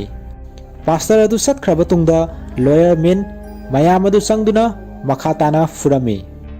ꯅꯥꯀꯜ ꯑꯃꯔꯣꯝꯗ ꯀ꯭ꯌꯨꯡꯍꯟ ꯃꯃꯥꯡꯗ ꯖꯨꯡꯖꯤꯟꯁꯨꯅ ꯍꯥꯏꯔꯝꯕ ꯑꯦꯗ꯭ꯔꯦꯁ ꯑꯗꯨꯗ ꯌꯧꯔꯛꯂꯗꯨꯅ ꯃꯐꯝ ꯑꯗꯨꯗ ꯆꯪꯂꯛꯂꯝꯃꯤ ꯑꯃꯁꯨꯡ ꯀ꯭ꯌꯨꯡꯍꯟꯅ ꯖꯨꯡꯖꯤꯟꯁꯨꯕꯨ ꯊꯦꯡꯅꯔꯝꯃꯤ꯫ ꯀ꯭ꯌꯨꯡꯍꯟꯅ ꯃꯍꯥꯛꯀꯤ ꯃꯆꯥꯅꯨꯄꯤ ꯍꯤꯖꯨꯡꯕꯨ ꯀꯗꯥꯏꯗ ꯂꯩꯕꯒꯦ ꯍꯥꯏꯅ ꯖꯨꯡꯖꯤꯟꯁꯨꯗ ꯍꯪꯂꯝꯃꯤ꯫ ꯃꯗꯨꯗ ꯖꯨꯡꯖꯤꯟꯁꯨꯅ ꯃꯍꯥꯛꯀꯤ ꯋꯥꯔꯤ ꯑꯁꯤ ꯂꯤꯕ ꯂꯣꯏꯔꯕ ꯃꯇꯨꯡꯗ ꯍꯤꯖꯨꯡꯒꯤ ꯂꯩꯐꯝ ꯑꯗꯨ ꯍꯥꯏꯒꯦ ꯍꯥꯏꯅ ꯀ꯭ꯌꯨꯡꯍꯟꯗ ꯍꯥꯏꯔꯝꯃꯤ꯫ ꯑꯁꯨꯝꯅ ꯖꯨꯡꯖꯤꯟꯁꯨꯅ ꯃꯍꯥꯛ ꯑꯁꯤ ꯆꯍꯤ 10ꯒꯤ ꯃꯃꯥꯡꯗ ꯇꯨꯡꯗ ꯊꯣꯛꯂꯛꯀꯗꯕꯁꯤꯡ ꯑꯗꯨ ꯃꯥꯡꯖꯧꯅꯅ ꯈꯪꯅꯕ ꯑꯦꯟꯖꯦꯜꯅꯤ ꯍꯥꯏꯅ ꯊꯥꯖꯕ ꯑꯗꯨꯗꯩ ꯃꯍꯥꯛ ꯐꯪꯈꯤ ꯍꯥꯏꯅ ꯍꯥꯏꯔꯗꯨꯅ ꯐ꯭ꯂꯥꯁꯕꯦꯛꯇ ꯁꯤꯟ ꯑꯁꯤ ꯎꯠꯂꯛꯂꯤ꯫ ꯐ꯭ꯂꯥꯁꯕꯦꯛꯀꯤ ꯁꯤꯟ ꯑꯗꯨꯗ ꯖꯨꯡꯖꯤꯟꯁꯨꯅ ꯑꯉꯥꯡ ꯑꯣꯏꯔꯤꯉꯩꯒꯤ ꯃꯇꯝꯗ ꯎꯠꯂꯗꯨꯅ ꯃꯍꯥꯛ ꯉꯁꯤꯗꯒꯤ ꯆꯍꯤ 10 ꯍꯦꯛ ꯁꯨꯕꯗ ꯅꯨꯃꯤꯗꯥꯡꯒꯤ ꯄꯨꯡ 10:30 ꯇꯥꯕꯗ ꯍꯦꯜꯗ ꯆꯠꯀꯅꯤ, ꯁꯤꯒꯅꯤ ꯍꯥꯏꯅ ꯍꯧꯈ꯭ꯔꯕ ꯑꯦꯟꯖꯦꯜꯅꯤ ꯊꯥꯖꯕ ꯑꯗꯨꯅ ꯃꯥꯡꯖꯧꯅꯅ ꯖꯨꯡꯖꯤꯟꯁꯨꯗ ꯍꯥꯏꯔꯛꯈꯤꯕ ꯑꯗꯨ ꯀ꯭ꯌꯨꯡꯍꯟꯗ ꯇꯝꯂꯝꯃꯤ꯫ ꯅꯨꯃꯤꯠ ꯑꯗꯨꯗꯩ ꯖꯨꯡꯖꯤꯟꯁꯨꯅ ꯃꯍꯥꯛꯀꯨꯝꯅ ꯃꯥꯟꯅꯕ ꯍꯦꯜꯗ ꯆꯠꯄꯒꯤ ꯃꯇꯝ ꯊꯥꯔꯝꯂꯕ ꯊꯧꯗꯣꯛꯁꯤꯡ ꯑꯗꯨꯒꯤ ꯃꯇꯥꯡꯗ ꯊꯤꯖꯤꯟꯗꯨꯅ ꯂꯥꯛꯈꯤ ꯍꯥꯏꯅ ꯍꯥꯏꯔꯝꯃꯤ꯫ ꯖꯨꯡꯖꯤꯟꯁꯨꯅ ꯃꯈꯥ ꯇꯥꯔꯗꯨꯅ ꯃꯉꯣꯟꯗ ꯃꯇꯝ ꯊꯥꯔꯝꯂꯤꯕ ꯑꯗꯨ ꯃꯤꯅꯤꯠ 10ꯒꯤ ꯃꯇꯨꯡꯗ ꯃꯇꯝ ꯁꯨꯔꯗꯨꯅ ꯃꯍꯥꯛꯄꯨ ꯍꯦꯜꯗꯒꯤ ꯃꯣꯟꯁꯇꯔꯁꯤꯡ ꯑꯗꯨꯅ ꯂꯧꯕ ꯂꯥꯛꯂꯒꯅꯤ ꯍꯥꯏꯅ ꯍꯥꯏꯔꯝꯃꯤ꯫ ꯀ꯭ꯌꯨꯡꯍꯟꯒ ꯋꯥꯔꯤ ꯁꯥꯕ ꯑꯗꯨꯗ ꯖꯨꯡꯖꯤꯟꯁꯨꯅ ꯃꯈꯥ ꯇꯥꯅ ꯍꯥꯏꯔꯝꯃꯤ, ꯃꯍꯥꯛꯅ ꯍꯦꯜꯗ ꯆꯠꯅꯕꯒꯤ ꯃꯇꯝ ꯊꯥꯔꯝꯂꯤꯕ ꯑꯁꯤꯒꯤ ꯃꯇꯥꯡꯗ ꯃꯍꯥꯛꯅ ꯃꯤꯒꯤ ꯃꯄꯣꯠ ꯍꯨꯔꯥꯜꯂꯨꯕꯁꯨ ꯂꯩꯇꯦ, ꯃꯤꯉꯣꯟꯗ ꯑꯀꯥꯏꯕ ꯍꯥꯏꯔꯨꯕꯁꯨ ꯂꯩꯈꯤꯗꯦ, ꯀꯔꯤꯝꯇ ꯑꯀꯥꯏꯕ ꯄꯨꯟꯁꯤꯗ ꯇꯧꯈꯤꯗ꯭ꯔꯤ꯫ ꯀꯔꯤꯒꯤꯗꯃꯛ ꯏꯁꯣꯔꯅ ꯑꯁꯨꯝꯅ ꯃꯤꯒꯤ ꯐꯠꯇꯕꯁꯨ ꯇꯧꯗꯕ, ꯄꯥꯞ ꯇꯧꯗꯕ ꯑꯩꯉꯣꯟꯗ ꯃꯇꯝ ꯊꯥꯔꯝꯂꯤꯕꯅꯣ ꯍꯥꯏꯕꯁꯤ ꯑꯉꯛꯄ ꯐꯥꯎꯏ ꯍꯥꯏꯅ ꯖꯨꯡꯖꯤꯟꯁꯨꯅ ꯀ꯭ꯌꯨꯡꯍꯟꯗ ꯍꯥꯏꯔꯝꯃꯤ꯫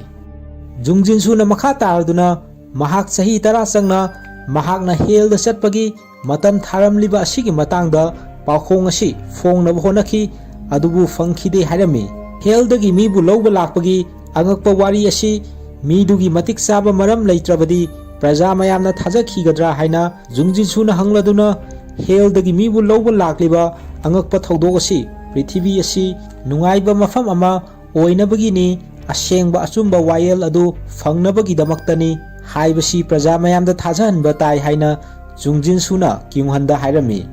ꯃꯇꯧ ꯑꯁꯨꯝꯅ ꯃꯍꯥꯛꯅ ꯄ꯭ꯔꯖꯥ ꯃꯌꯥꯝꯗ ꯐꯠꯇꯕ ꯊꯕꯛ ꯇꯧꯕ, ꯄꯥꯞ ꯇꯧꯕ ꯃꯤꯁꯤꯡꯇꯅ ꯍꯦꯜꯗ ꯆꯠꯄꯒꯤ ꯃꯇꯝ ꯊꯥꯔꯝꯂꯤꯕꯅꯤ ꯍꯥꯏꯅ ꯃꯌꯥꯝꯗ ꯊꯥꯖꯍꯟꯈꯤꯕꯅꯤ ꯍꯥꯏꯅ ꯖꯨꯡꯖꯤꯟꯁꯨꯅ ꯍꯥꯏꯔꯝꯃꯤ꯫ ꯃꯍꯥꯛꯅ ꯃꯈꯥ ꯇꯥꯔꯗꯨꯅ ꯅꯍꯥꯛꯀꯤ ꯅꯆꯥꯅꯨꯄꯤ ꯍꯤꯖꯨꯡ ꯀꯔꯤꯃꯠꯇ ꯃꯍꯥꯛꯅ ꯁꯤꯜꯂꯤꯕ ꯑꯁꯤꯗ ꯌꯥꯎꯗꯦ, ꯆꯍꯤ 10 ꯆꯨꯞꯅ ꯍꯦꯜꯗ ꯆꯠꯄꯒꯤ ꯃꯇꯝ ꯊꯥꯔꯝꯂꯕ ꯇꯨꯡꯗ ꯑꯀꯤꯕ ꯑꯃꯒ ꯂꯣꯏꯅꯅ ꯍꯤꯡꯂꯛꯈꯤ꯫ ꯑꯀꯤꯕ ꯑꯗꯨꯅ ꯃꯍꯥꯛꯄꯨ ꯆꯍꯤ 10 ꯆꯨꯞꯅ ꯑꯣꯜꯂꯛꯈꯤ꯫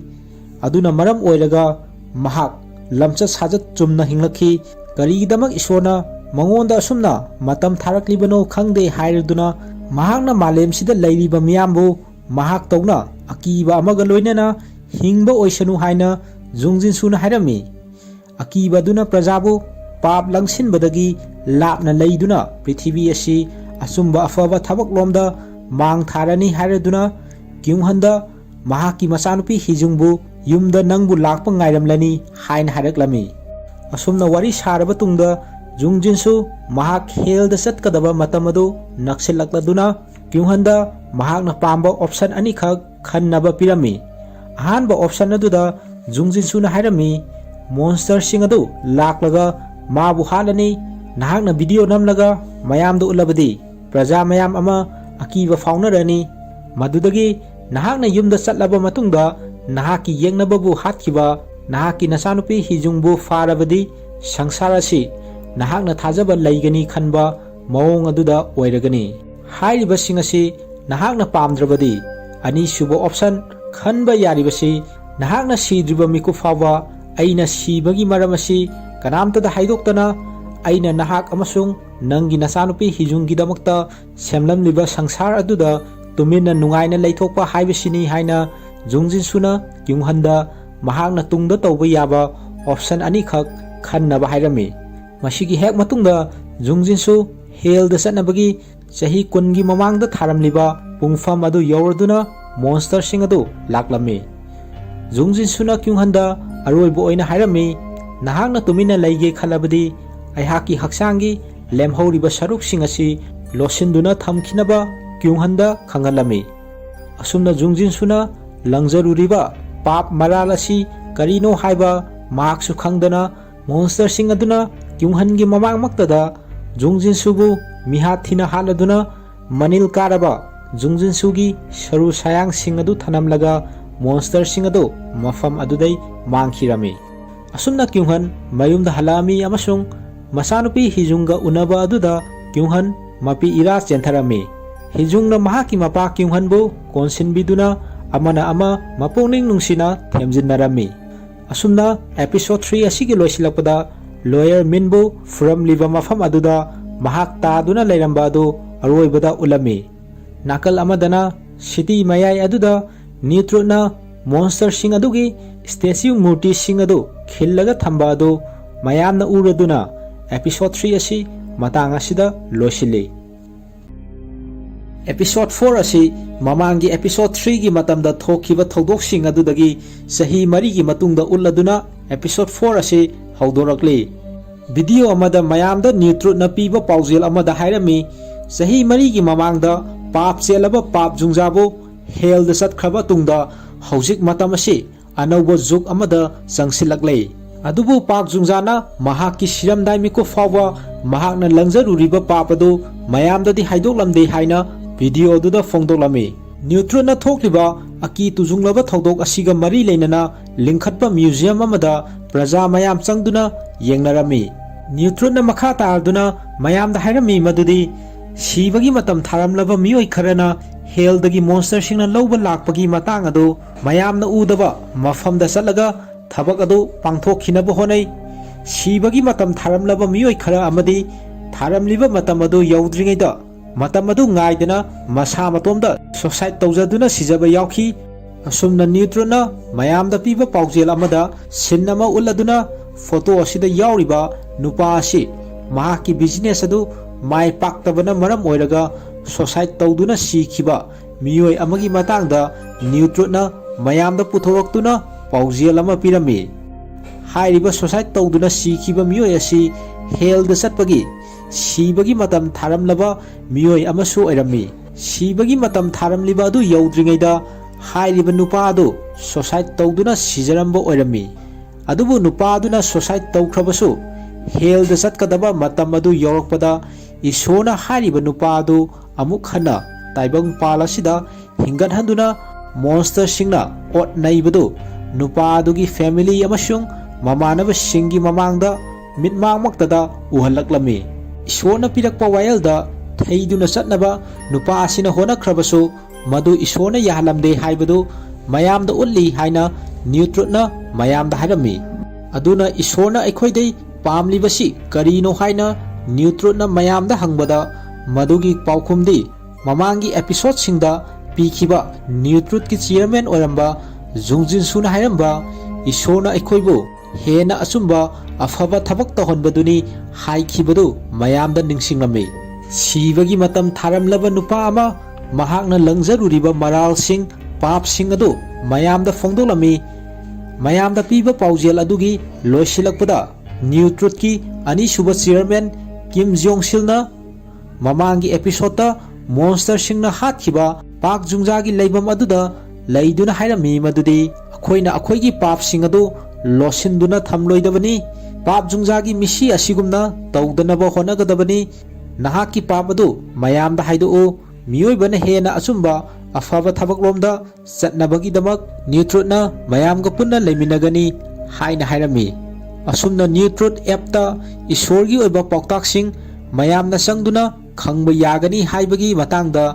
न्यूट्रोटना मयामदा पीबा पाउजेल अदुगी वीडियो अमा न्यूट्रोट की मियोइसिंग अमदी वीडियो अदुबु सेमलिबा प्रोडक्शन कंपनी की मियोइसिंगना पुन्ना येंगमिनारमी प्रोडक्शन कंपनी ना सेमलमलिबा वीडियो अदु येंगबा लोइरबा तुंगदा न्यूट्रोट की मियोइ अमना मयामदा पाउजेल पीबगी मतंगदा सेमलिबा video अदुदा याउरिबा Park Jungjana held the salamdagi matang adu yengbada mayamna minungsi poklani pap sienba midi pap sienbagi mongda adum malhangadabani amasung video du da yauriba background music adu yamna sentimental oimankhre haina New Truth na video du bu semliba production company gi miyoi singdu da hairami New Truth ki miyoi singna fongdorakliba wafam adu tabada production company na semliba paujel pibagi video asigi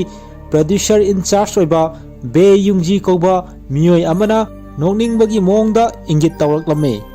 maduda New Truth ki miyoi aduna masida karino nokninglisi haina Bae Youngji da hanglame Bae Youngji na New Truth ki miyoi aduda karigidabak nakhoina nasagi oiba TV station ama chalaidribano haina mong hadana pakum pirame laibo wafamdi mamangi episode singda thokiba aki tujunglaba thodok sing adudagi Prithvi asi mahusagum oiramde praja mayam asi karida soikigadra khanduna akiba amaga loinana hingnarame New Truth na tongning ba tawduna mayambu dictate tawduna praja mayambu akiba amaga loinana hinghalame makhoina ahai ba sing adu mayamna innaba honarame Bae Youngji na makha tarduna makhoida semnaba sinarakliba video asida karamba background music hapkani haibai nakhoidei permission lobai mathau tade haina New Truth ki miyoi sing aduda hairame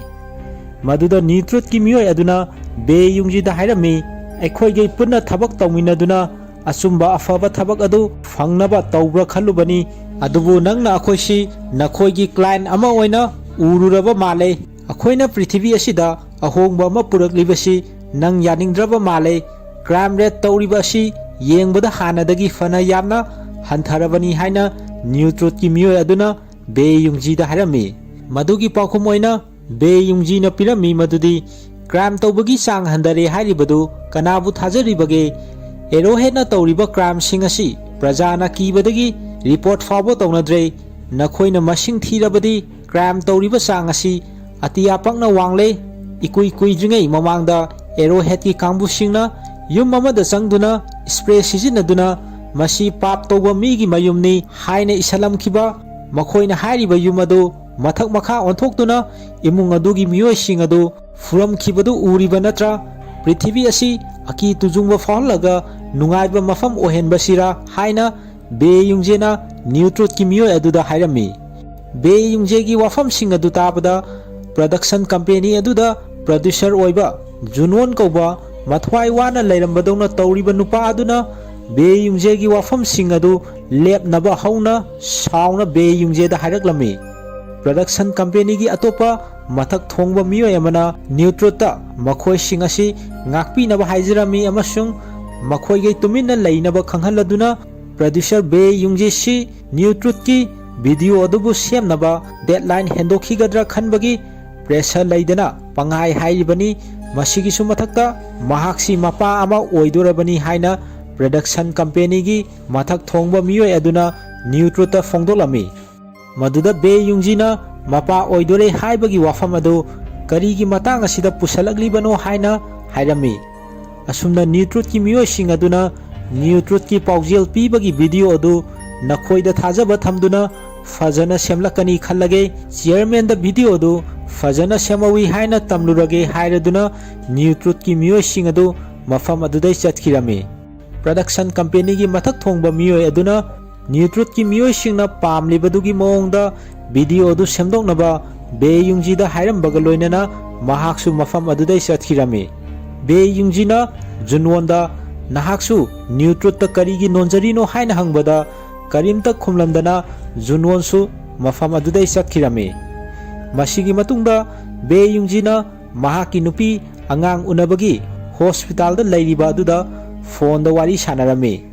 maduda Bae Youngji na thabak mafamda video adu semdokpa mathau tabadagi hospital da amuk lakpa thenglagani haina mahaki nupi da hairami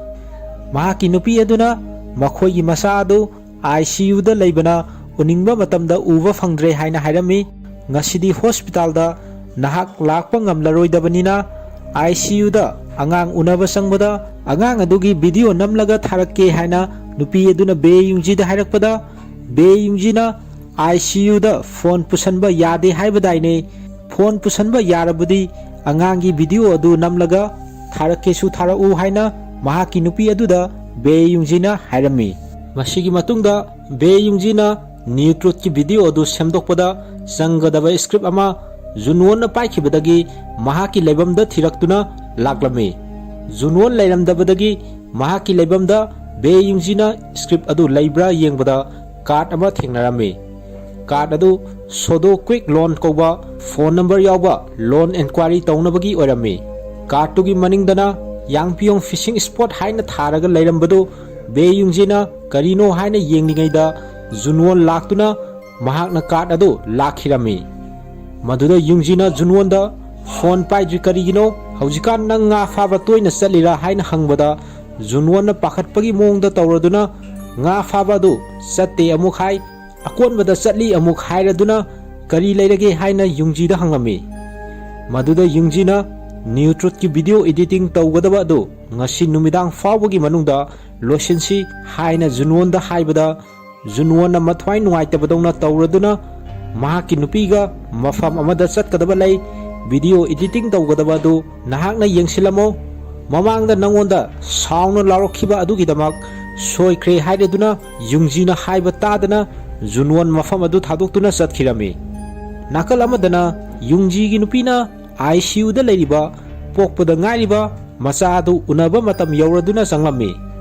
Yungji da macha gi video adu namlaga tharake haina khibai matung ina Yungji gi nupina lona phone pusinduna ICU da angangi manakta sanglami. Nupi aduna macha adu video recording tawba haraklami. Adubu khangaudana Angel ni haina thajaba adu tholoktuna Yungji gi macha pokpada ngairiba angang adu numit humni da numidangi pung mapal makhai taba matamda hel da satkani haina Angel ni thajaba aduna haireklami.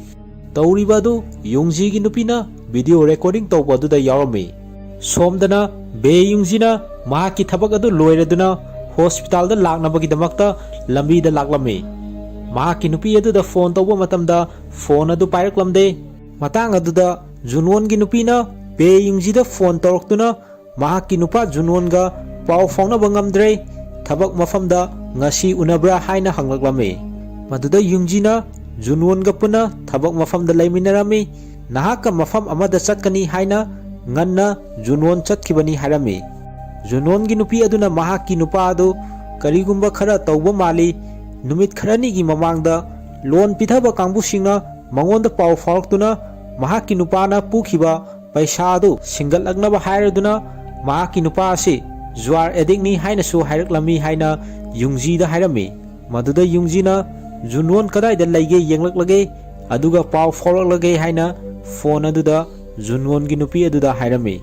Asumna Yungjina Junwon si kari tawrabajano khalladuna mamangda thengnakhiba Junwon gi manakta leiramba card aduda yaramba Yangpyong fishing spot leiba address adu ningsilaktuna Yungjina mahaki gari adu mafam aduda Junwon leibra yengnaba thawraklami. Yungji na mafam adu yausilakpada Arrowhead ki miyosingna Yungji gi gari adu khamlaklami. Adubu kona thangdadi Yungji da karisu thoidokpa akaiba yaudre khanglakpadai Arrowhead na mahakpu chathankhirami.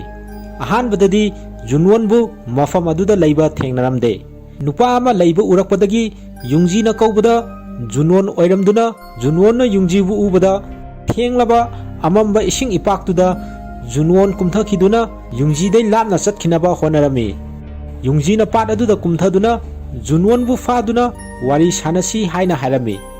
Maduda Junwon na kapladuna mahak hel da chatpagi matam tharamle hel da chatkadaba matam adu yauраklani haina haireklami. Mahak na makha taraduna hel da chatpagi wafam asi Yungji na tuminna kanamta da haidoktana leinaba hairaduna mahaki family aduda pap tawba mi yaubagi damak ikaiba nanglani. New Truth amadi Arrowhead na mahaki imung manungbu lem na tharaklaroi aduna Yungji da mahak na hel da chatkadaba asi tumin na leinaba hairami. Junwon gi wafam adu tabada Yungji na ngakladuna mahak mafam asida kari tawdoino hangbada Junwon na mamangi karta yaukhiba Sodo gi miyoisingna mahaki lemhauba singado likhun fangdana manghangani haina haireklami. Maduda Yungji na Sodo gi miyoising haisi kanano hangbada Junwon na haireklami madudi ngaihakki matungda thokadaba helda chatpagi thaudok asi nahakna kem khangdaba saw natrabadi sodogi miyosingna nahakpu hingna thamoi mafam asidai chatkinaba yungji da pakhana haireduna junon yungji gi manaktai chatkirami tharamliba matam adu yawraktuna heldagi monster sing adu laktuna junon bu ising imaiduda otpa naiba horoktuna yungji gi mamangmaktada aroiba yahip tankhirami matang aduda sodogi miyoi sing adu mafam aduda laktuna yungji bu faduna mathakta pukhatkhirami amadi junon gi lemhauba sing adusu mathakta pukhalaklami sodogi miyoi adugi maraktagi yungji na mamangda TV discussion amada yawba thengnakiba nupa amana yungji da ngasi thokriba thaudok asi kauthokhinaba honakhro natrabadi tungda khudong thiba nangani haina haireklami matang aduda yungji na pakhana leiringaida sodogi miyoi maraktagi mamangi episode yawkhiba new truth ki tungin ba singna furambadagi sikhre haina leiramba lawyer min anoba saglon amada leirambadu yungji na urami khangodana yungji da hidak ama kapsalaktuna mahak mafam aduda wanthakirami sodogi miyoi sing aduna makhata na wa khanaraduna miyoi amana haireklami madudi new truth na bu hairabadi mi sing asi mama mapa fawba yonthokpa ngamni mi kanamta thajaba yade wanthaduna leiriba yungji si hingna dum thadokhigadra haina hangbada anoba saglon lawriba lawyer oiramba minna yungji bu thadokhrasi matung tabada mahakna kari tawrake haina kupna yengsilasi haina hairami asumna mayam adu mafam adudai chanakhirami mamangda junwon ga loina kiba sodo quick loan thaba card adu pat adugi leirai da tabadu sinnasi da ulli sinnasi nongaladuna junwon na hel da chatkadaba duda mafam khangdana mangkhiba du new truth na paw fangbudagi police ka loina na junwon na sikhiba mafam aduda junwon gi khongul liba laklami adubu junwon gi lemauba sing adu sodogi miyoi singna mangjongna pukhibana maram oiraga new truth amadi police ki miyoi singna junwon gi khongul lilibadu mafam aduda fangba ngamlamde pat adugi leirai da tahauba sodo quick loan koba junwon na pairamba card adu new truth ki miyoi aduna thengnaduna photo namlame asumna new truth amadi police ki miyoi sing adu junwon gi likhun thiba fangdana mafam adudai tholaklame nakalamadana yungji mahaki gari adudai gyan taraktuna hagolaklame asumna mahak hospital aduda mahaki nupi unabalaklame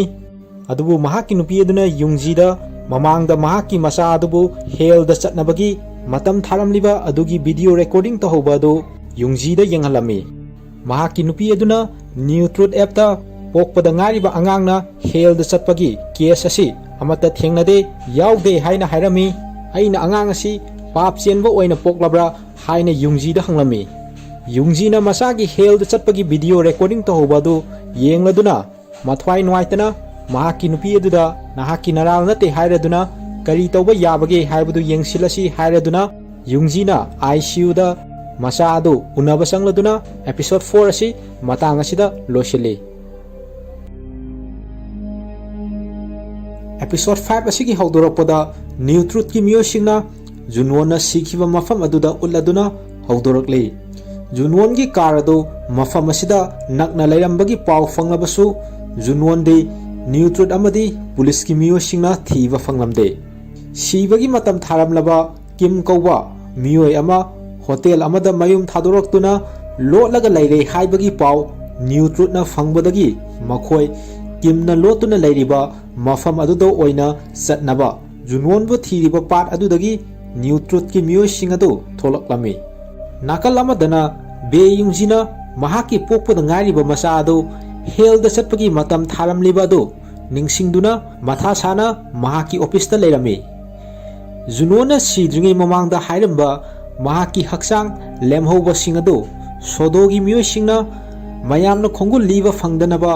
manghan khragani hairamba wafam adu yungjina ningsinglaktuna internet ki khuthangda sodosi kari matangino haina yenglami maduda sodo haibasi aronba mafam lining laisol pangthoknaba jaga ama oina khangnabadu yungjina thengnarami asumna yungjina sodogi miyoi ama mamangda junwon sibagi matangda thengnakhiba miyoi adu ningsinglaktuna yungjina mahaki kalik amagi manakta laktuna hairiba sodogi miyoi adugi phone number laurami Yungji na hariba sodogi miyoi adugi phone number adu puduna mafam adudai senthorokpada office aduda thabak tawbi nupi amana Yungji na senthorokpa adu uduna kanagumba amada phone tawraduna pau pibadona tawbado sinna sida uri sinna sidana amok New Truth ki miyoi singna Kim kauba sibagi matam tharamlaba hotel amada lotuna leirambadugi manakta laklami New Truth ki miyoi singna Kimna hell da chatpagi matam aduda tawgadaba sing adu live broadcast tawnabagi damak makhoigi haibadi New Truth ki headquarter da Kimbu punaba thawang torami matang aduda New Truth ki UG kauba miyoi aduna Kimna lolamliba ka adugi akoibada mamang da hell da chatkraba Junwon na loina khiba sodo thaba card aduga manarap tawba mafam aduda su leirambadu thengnarami asumna sinnasi New Truth ki headquarter da uladuna hell da chatpagi matam naksalaklaba Kimbu hell da chatpada tawgadaba sing adu live broadcast torami live broadcast adu New Truth ki anoba chairman Kim Jong-sil na lusinduna pap senba Kimbu hell da chatnaba chairman Kim Jong-sil na hairami Tharamliba matam adu taduna monster ahum adu tholaklami amadi Kimbu live broadcast adugi mamangda mihat thina halami lemhauba sing adu thanamlaga monster ahum adu mafam adudai mangkhirami tanza aduda New Truth ki miyoi UG na chairman Kim Jong-sil da maru oiba wafam ama khananaba committee meeting kaunaba hairami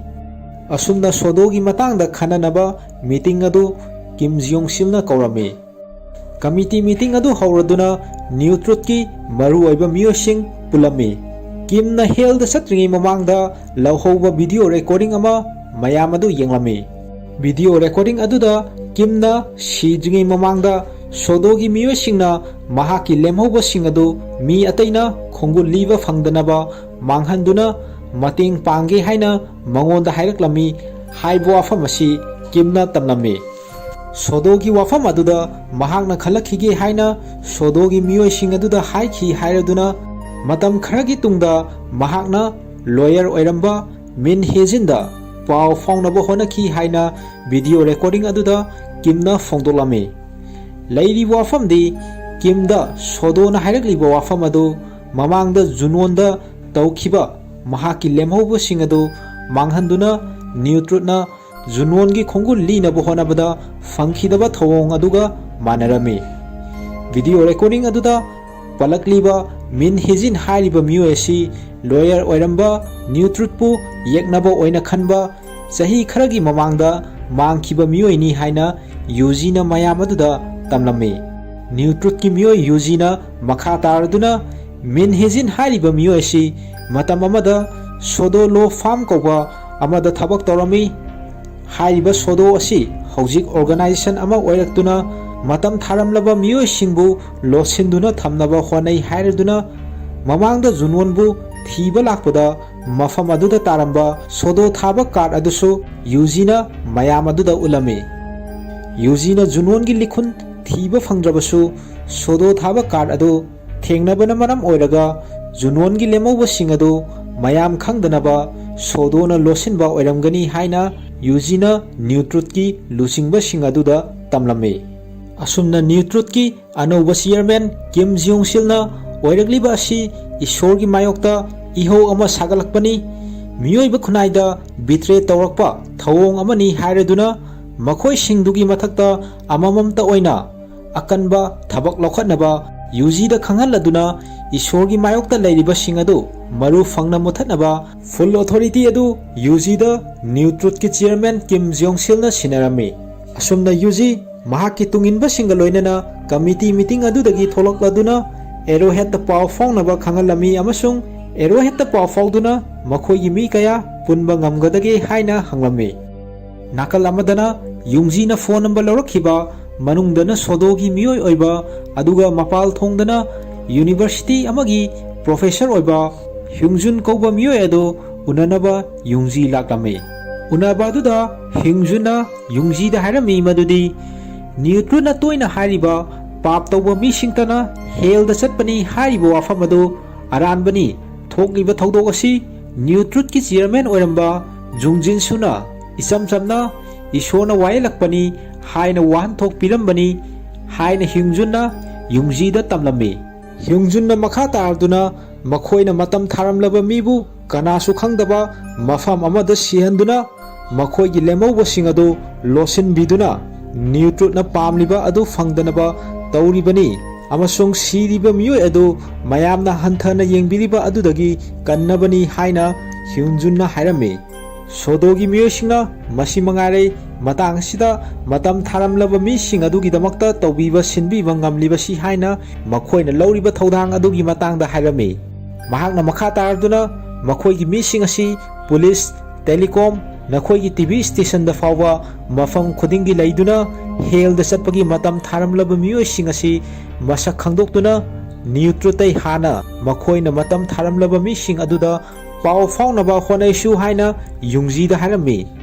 Mathwai nuaitraba Yungjina mahaki pokpada ngariba masa adu hel da satpagi matam tharamliba adugi video recording adu Hyungjunda yenghalami amasung mahaki mateng pangbinaba Yungjina haijarami. Asumna Yungji Hyungjunga loinana lawyer oiramba Min Hejin gi manakta wa khananaba laklami. Wa khanaba aduda Min Hejinna Yungjida hairami. Newtruth na mahaki masa adu hel da satkadabagi wafam asi mayamda losilakani sibagi matam tharamlaba miyoisingbu Newtruth na pap chenba mi oina uhanbani madu asengba amadi nate haina Min Hejinna Yungjida hairami. Mahakna makha tarduna akhoina hairibasi prajasingna tanabagidamak mahaki pokpada ngariba angang adu hel da chatkadaba matang adu live broadcast tawba pami haina hairakpadagi Yungji mafam adudai chatke tawduna hagolaklami. Yungji na chatke tawduna hagolakpa aduda Min Hejin hairami. Prithibi miyamda mara leitriba pokpada ngariba angangsu hel da chatpagi matam tharaduna siri pap tawba misingtana hel da chatpagi matam tharamba nate Newtruth na hairibasing adu aranbani haina utnabani haiba wafam asi Yungji da hairami. Maduda Yungjina madugi kanaba aingonda karino aina nakhoidai mateng lauge hairibasi malem asibu kannabagidamaktara nakhoiga Newtruth ka karibu khenaribage khenaba karisu laite haina sauna hairaduna mapalda Yungji thokirami. Maduda Min Hejin su mapalda tholakladuna mahaki masado makhoina losinduna angang adu kanasu khangdana maram laitana siragani aduga nahaksu Newtruth ki video semliba adu makha sathauragani hairaduna Min Hejinna sodo thaba card adu Yungjida pirami. Asumna Min Hejinna haudorakliba wafam live broadcast tawnabagi wafam aduda yarabadi makhoida pau fauruknaba Min Hejinna Yungjida hairami. Asumna Yungji mafam adudai Hyungjunga wari sanaraduna tholaklami. Makhoi ani wari sanabaduda Hyungjunna Min Hejin gi matangda hairaduna mahak asi mamangda haujik Newtruth ki chairman oriba Kim Jeong amadi Arrowhead ki miyoisingna furambadagi sire haina thanamlaba tungda police lakpadagi Min Hejin bu kalakhibani haina Yungjida hairami. Min Hejinna mamangi matamda Park Yungji bu live broadcast tawbaduda Park Yungji bu kanba ngamkhidaba amadi Newtruth ki chairman oiramba Jungjun Sugi asengbadusu khangnaba honabada khangba ngamkhidabana maram oiraga masana masabu maral pisinjaduna malem asida haujik oiriba asi mahakna maram oiraga ohenkhibani haibasi Min Hejinna matomda khanjai haina Kyungjunna Yungjida hairami. Asumna Kyungjunna Yungji bu mahaki garida drop tawramlage haibada Yungjina yarani haibadai Hyungjunna haukraba wari ama liraklami. Maduda haukraba flashback ki scene adu uladuna mahaki masanupi adu noma harau harauna koiba puthokpirakpada Angel ni haina thajaba adu tholaktuna second kunthra leiraga hel da chalani hairakpadai ngaihak leiraga monster ahum adu tholaktuna mafam adumaktada mahaki masanupi adu sikhibagi thodok adu Kyungjunna Yungjida lirami. Kyungjunna mahaki masanupi sikhiba adu accident ni haidoira natragana isona wailakpani haidoribra haina Yungjida hangladuna mahaki masanupi sikhiba adu isorgi wail nate akibe accident amani haina Kyungjunna matomda pakhum pijaraduna makhoi ani mafam adudai kainakhirami. Nakal amadana Newtruth ki miyoisingna haibadai arrowhead की कांगबुसिंगना सोदोगी मियोय अमा फारदुना मियोय अदु तमथीना फुरबा मतुंगदा क्युंगजुन सी सोदोगी लुसिंगबा अमनी खंगलपदai क्युंगजुनना मतोमदा गारीदा हलकपा अदुदा महापु arrowhead की कांगबुसिंगना फारबा मतुंगदा मफम अमदा पुरकलमे arrowhead की मियोयसिंग अदुना क्युंगजुन की गारी की navigation system अदुगी record अदु check तौदुना महाक कदाइदा चलुई हाइबसी येंगलमे अदुगा क्युंगजुनबु arrowhead की मियोयसिंग अदुना मई थानब मनुंगदा हापचिंदुना हिंगना क्युंगजुनबु मई थादोक्लमे सोमदना युंगजीना मयुमदा हलक्तुना महाकी नुपीदा मी खरा उनरुई हाइना पाउदमलदुना मखोयसिंग अदुना अंगांग अदुना मतम थारमलिबा मतांग अदुदा तौगदब सिंग अदु लाइव ब्रॉडकास्ट तौबा पामी हाइना तमलमे युंगजीना मखाताना मखोयगी मसा असि पाप चेंदबनिना महांगना उनरुबा मी सिंग अदुना लाइव ब्रॉडकास्ट तौदुना न्यू ट्रुथ ना हाइबा पाप तौबा मी सिंगतना हेल द सटपनी हाइबसी अरानबनी हाइबा वाफम असि मयामदा उत्पा पामी हाइना मंगोंदा हाइरई हाइना युंगजीना महाकी नुपीदा तमलमे नाकल अमदना एरोहेड की मियोयसिंग अदुना न्यू ट्रुथ का लोइनना मिन हिजिन की लाइफम अदु क्युंगजुन की नेविगेशन सिस्टम की रेकॉर्डिंग अदुदै खंगलक्तुना मिन हिजिन की लाइफम मनाक्ता लाक्लमे मखोय मयाम लाक्पा अदु मिन हिजिन उबदगी महाकना मरु ओइबा पोलमसिंग मई थादोक्लमी अमसुंग महाकी का अदुदगी सेंथोरक्लमे एरोहेड की मियोयसिंगना मिन हिजिनबु थिरक्लमी अदुबु मिन हिजिनना मखोय सिंग अदुदगी अकोनबदा मफम अदुदगी नानथोरक्तुना लाक्लमे एरोहेड अमदी न्यू ट्रुथ की मियोयसिंग अदु मिन हिजिनबु फाबा ngamlamde सिन्नसी नोंगालदुना क्युंगजुनना प्रोफेसर ओइबा यूनिवर्सिटी अदुगी ममांगदा क्युंगजुन अमदी अतोपा मियोय एरोहेडना फादुना मई थादोखिबा अदुगी लेमहौबा सिंग अदु मॉन्स्टर सिंगना हाटपा सादुना ईश्वरगी मायokta लैबा पाप तौबा मी सिंगनी हाइना इसिनदुना यानसिलगा थनंबा अदु मयामना खंगनरक्तुना हाइरिबा पावसी न्यूज चैनल अमदा यावरक्पा अदु मयाम अमना येंगलंबा अदुदा युंगजीसु येंगलमे युंगजीने महाकी फोनदा क्युंगजुन सीबगी मतंगदा येंगलदुना एरोहेडना मयामदा वीडियो मेसेज अमा पिरंबदु थेंगनारमे मदुदा अरोनबा सोदो ऑर्गेनाइजेशन असिगी लुसिंगबासी लॉयर ओइरंबा मिन हिजिननी मखोयगी सोदो ऑर्गेनाइजेशन असिना सीगदबा मतम थारमलबा मिसिंगबु लोसिंदुना थम्मी हाइना हारमी अमसुंग ईश्वरगी मायokta लैबसिंगबु चैराक फंगनीसु हाइना एरोहेडना मयामदा पीबा वीडियो मेसेज अदुदा हाइरमे एरोहेडना मयामदा पीबा वीडियो मेसेज अदु युंगजीना येंगलमे तंजा अदुदा युंगजीगी फोनदा सोदोदगी फोन तौरक्तुना फोन अदु महांगना पाखलमे फोन अदु मिन हिजिनना तौरक्पा ओइरमदुना लाइव ब्रॉडकास्ट तौबगी डिसीजन अदु मतम लैत्रबनिना थुना लौद्रबदी मखोयना मतेंग पांगबा वारगनी हाइना युंगजीदा हारगलमे मिन हिजिनना फोन अदुदा मखा तारदुना युंगजीदा महाक कदाइदा लैबगे हाइना हंगलक्पदा युंगजीना महाक थबक मफमदा लै अमसुंग महाकी नुपी अमदी मसा अदु युमदा लैहौई हाइना मिन हिजिनदा हारमे मदुदा मिन हिजिनना फिबम मसी लुबनिना युंगजीदा युमदा पुन्ना महाकी नुपी अमसुंग मसागा लैमिन्नबा याद्रा हाइना हाइरदुना मखोय युमदा लैहौई हाइबदु सोइद्रबने हाइना फोन अदुदा मिन हिजिनना युंगजीदा हंगलक्लमे असुमना मतंग अदुदा अरोइबगी सिन्नसी युंगजीगी नुपीना महाकी मसा अदु पमलदुना न्यू ट्रुथ की हेडक्वार्टर तमना लाकपदु उल्लदुना एपिसोड 5 असी Matang असिदा लोसिनखिरमे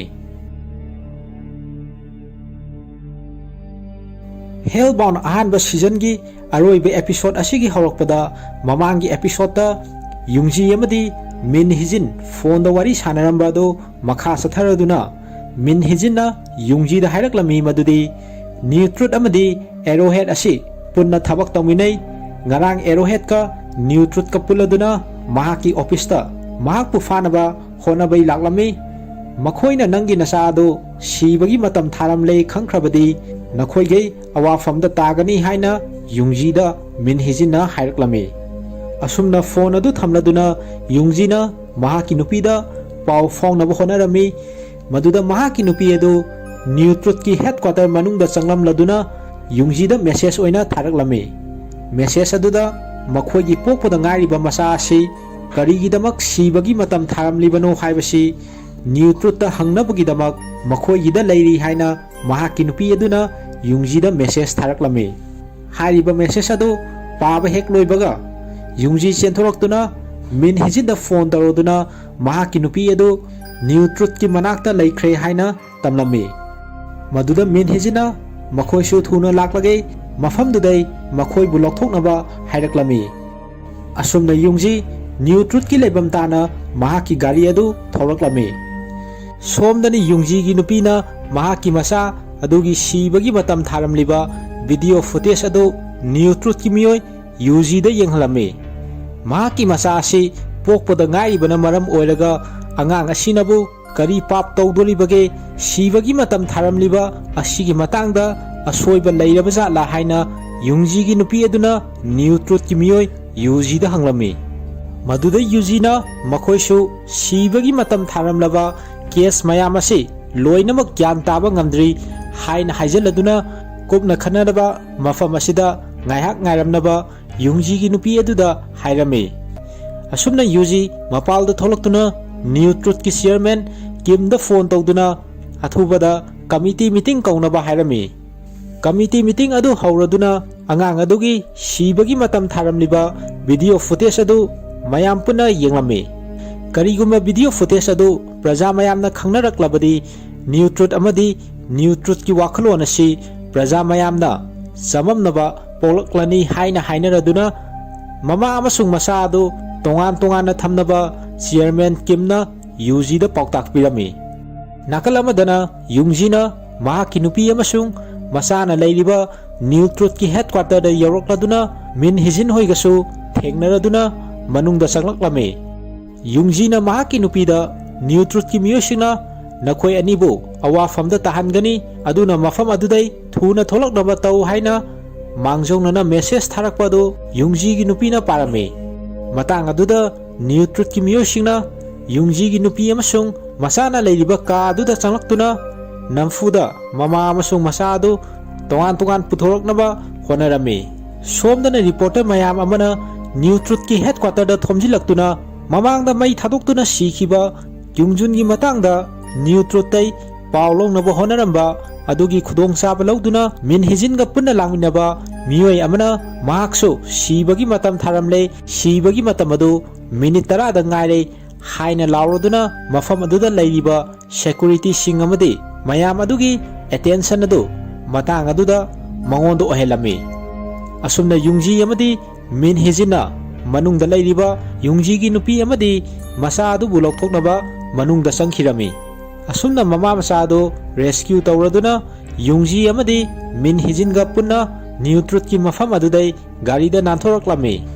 Mama masa adu nanthoktuna satkhibagi paw adu Yuji na chairman Kim da tamladuna makhoi bu fangnaba thirage haina Yuji na haibada chairman Kim na sauraduna nakhutmaktagi makhoi bu nanthok hankhraga kamdongna makhoi bu faba ngamdoribano haina Kim na Yuji da saungna hangladuna angang aduna sibagi matam tharamliba adu hayengni praja singna khangna khrabadi kamdongni isorsi phagi tare haina khankragani sangsara sigi aroiba adu nakhoina maram oiduna lakhallagani haina sauna chairman Kimna Yuji amadi mahakki miyoi aduda hairami. Sangsara asibu kaitharakpadagi kannaba arrowhead pu sijinnanaba hairami amadi akuppa paw khudimak mangonda tamlaknaba chairman Kimna hairaduna Yuji bu mafam adudai chanhankirami. Somdana Yungji gi family amadi Min Hijin makhoi sing adu Min Hijin gi miyoi amana safagadaba mafamni haina talakpa mi amagi yumda laklami. Miyoi adugi yumda makhoi sing adu changlaklami. Hairiba miyoi asisu sibagi matam tharamlaba miyoi amasu oirami. Makhoi sing adu ka manungda changduna wari sanarami. Maduda leiramliba miyoi aduna pokpada ngairiba angangnabu pap tawbasu natana kamdongna sibagi matam tharamlibano hairaduna mahaksu New Truth ki tunginba amani New Truth ki wakhalonda hingjabani adubu sibagi matam tharamlaba tungda mahak masana khangjadana pap tawkhre haibagi wakhal asina mahakpu only haina nupa aduna mayam aduda hairami. Aihakna karimta akaiba tawkhidri haibasi angang asina sakhini hainasu nupa aduna makha tarami. Nupa asi kanano haibasi makha taba video da mayam soidana khanglagani. Masigi matungda angang aduna sibagi matangda tawgadaba adu live broadcast tawbagi ayaba adu Yungji gi nupina Min Hijinda pirami. Asumna Min Hijinna pokpada ngariba angang ama sibagi matam tharamle haibagi matangda video ama semduna upload tawduna praja mayamda khanghanaba thawrang tawraklami. Maduda leiramliba nupa aduna mahakna mateng pangge mahak online da live streaming tawba miyoi amani sibagi matam tharambadagi live stream tawba lepkhibani. Mahaki channel da video du thagalabadi praja mayamna yengnani hairaduna Min Hijinna video recording tawbada sangadaba masaksing adu nupa aduna lawba changlami. Maduda marks ama leirambadu sinna sida focus piraduna ulami. Asumna video recording adu lawba horami. Maduda Min Hijinna mark sodo law firm da lawyer oiramba Min Hijinni video si pokpada ngariba angang ama sibagi matam tharamlabagi matungda mayamda share tawrakpani hairaduna video sida mayamda chamamnaba amadi oiragani. Pokpada ngariba angangna matau karamna Ishorgi chairak asi phanggadoribano karisu khangjadriba angang asi hayeng numidang pung 7:30 tabada sigani. Madu makhoina live broadcast tawrakani haina haibada yumduda leiramliba nupa aduna ngakna yenglakpadu sinna sida uri. Video aduda Min Hijinna makhatana pap tawdaba angangsu siriba sigi maram praja mayamna lepsaro hairaduna neutrona thokliba angakpa thawdok asi Ishorgi chairakni haijinduna praja mayambu lana lamjingba asi lepnaba video aduda Min Hijinna hairami. Hairiba Min Hijingi video adu New Truth ki miyosingna yenglami. Maduda New Truth ki miyosing aduna makhoina kari tawba yabage haibadu khanaraduna arepa ama laikhai tadana numituma haukhirami. Mathangi numita Min Hijinna Yungji gi nupida makhoigi masa aduna live broadcast tawbada Yungji gi nupi adu yawdrabasu yagani makhoigi kangbuna fanaba adum sinkhrani haina Min Hijinna hairami. Maduda Yungji gi nupina mahaki masagi aroiba miku fawba masaga punna leiminagani haina Min Hijinda hairami. Sin asi yumduda leiramliba Yungji gi family amadi Min Hijinna changjafam lauduna leiriba nupa adu mapalda tholaklami. Hairiba nupa si mamangi ahoba episode singda live broadcast toina tawba Arrowhead ki miyoi adu oiramkhi. Arrowhead ki miyoi adu mamangi matamda live broadcast tawba loiraduna tholakpada Angel ni haina thajaba adu tholaktuna sibagi matam tharamkhiba adugi haukraba thawdok adu flashback oina sinna sida uli. Hairiba Arrowhead ki miyoi oiramlaba sibagi matam tharamlaba miyoi asina New Truth phone tawduna Chairman Kim Jong-sil ga wari sanarami. Miyoi aduna mahaki manakta Yungji gi family amadi Min Hijin lei hairaduna mahak sibagi matam tharamlei sahi ahumgi mamangda haina hairami. Hairiba sibagi matam tharamliba helda satkadaba numit adu ngasini Yungji gi angang aduna sigadaba pungfam adugi matungda minute 5 leiraga sibagi matam adu tharambani haina Arrowhead ki live broadcast toina tawramba miyoi aduna mahaki sigadaba matam adu New Truth ki chairman Kimda khangalami. Phone aduda Arrowhead ki miyoi aduna makha tarduna mahak hojik New Truth ki chairman oiriba Kim Jong-sil na chairman oidrigi mamangdagi New Truth ki tunginba ama oiduna lakpani. Mahak New Truth ki wakhalonda thajaduna Ishorgi mayokta karigumba thabak amata tawkhiba leitri mangonda sibagi matam tharamliba si karigino haibasi samamnai haina New Truth ki miyoi sing aduda hairami. Maduda chairman Kimna Arrowhead ki miyoi aduda hairami madudi Ishordasu karigumba matamda soibasi thengnani haibagi message ama nangonda pirakpani hairaduna angang aduna sibagi matam tharamliba adu praja mayamna khangnarakladi praja singi marakta samamnaba pokhalani. Ishorna mahaki asoiba adu kupsinnaba nangonda angangduga matam ikan kanadana Ishorna nahakpu khalaktuna sibagi matam tharakpani. Ishorna nangonda matam chupagi laman tonduna leiragadabani nahak Ishorna tharakpa pakholoi ama oirabani haina chairman Kimna Arrowhead ki miyoi adubu themame.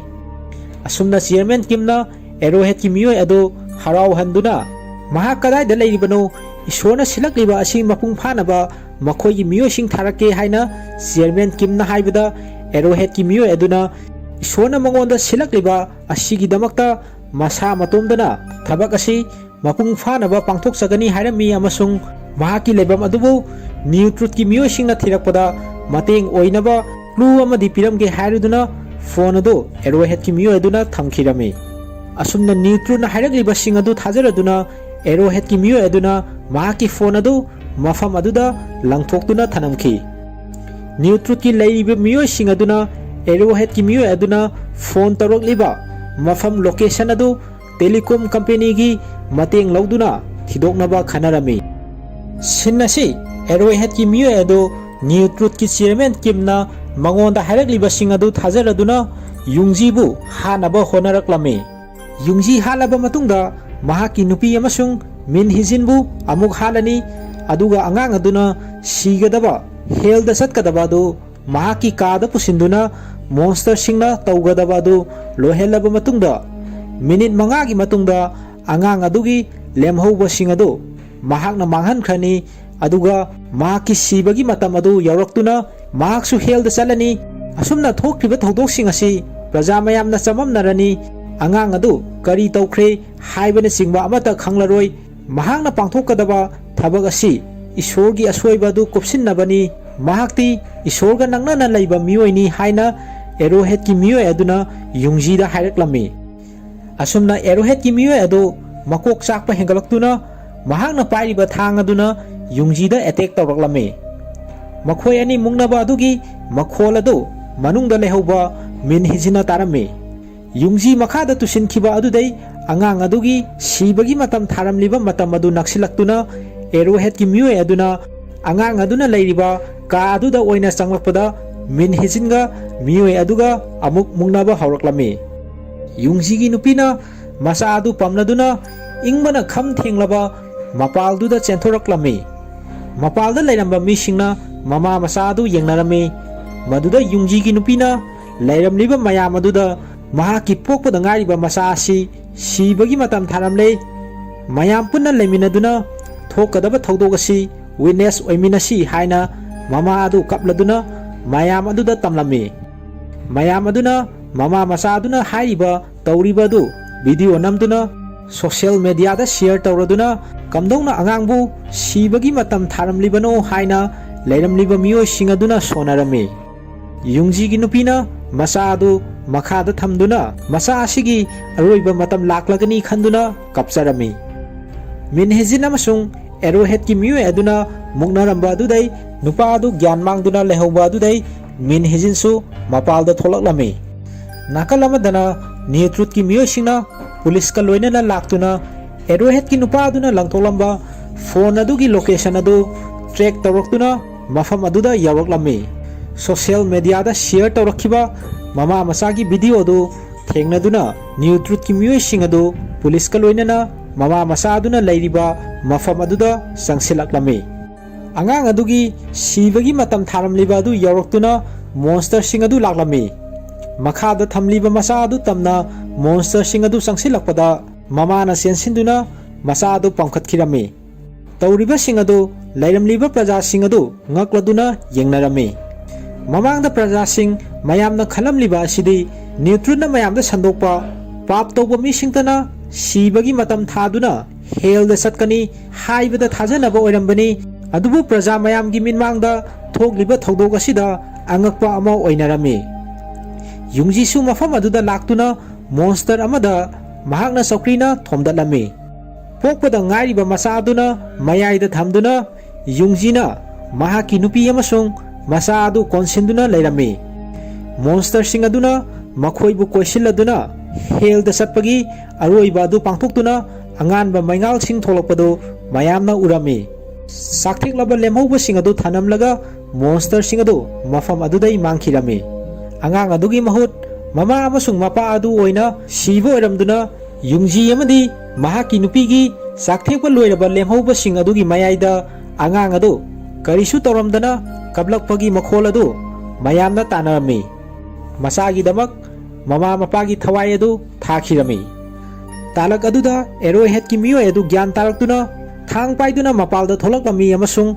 angang adugi manakta sangsindu mama mapagi sakthekpagi lemhobasing adu makhuna laukhthoklami aduga angang adubu arrowhead ki miyoi aduna hatke tawbada minhijin changsilaktuna makhoi ani amuk mungnaraklami angang aduna sigadabagi tharamliba matam adudai minute 5 gi matungda arrowhead ki miyoi adusu sigadabagi tharamliba matam adu oibana monster sing adu amuk hana tholakladuna arrowhead ki miyoi adu tamthina halaba matungda monster sing adu amuk mangkhirami asumna angakpa thodok sing asi loiraduna yenglamliba miyam adusu angang adubu yengnaba sangsilaklami min hijina angang adu pangkhatuna tabli tholaklami tanja aduda police singa loinana new truth ki miyoi sing adu mafam aduda yaraktuna angang adu puduna satkhiba maikei tamna sangsilaklami adubu miyam aduna new truth ki miyoi sing adu makha tana sangbada thinglami new truth ki miyoi yuzina mayam adubu handokhinaba ilami maduda ahal amana yuzina tawriba mawong aduda lepnaba hairaduna new truth asi oidaba ngangba namthak toba nakhoina tawriba si henmanle haina ahal aduna yuzida hairaklami yuzina ahal aduda sangsinduna ishorgi niti niyom indaba ishorgi mayokta leiba hairaduna ahal adubu yuzina ihing naing sana furami tawriba adu police officer amana yengladuna aroibada new truth ki miyoi yuzibu police singaduna farami somdana min hijin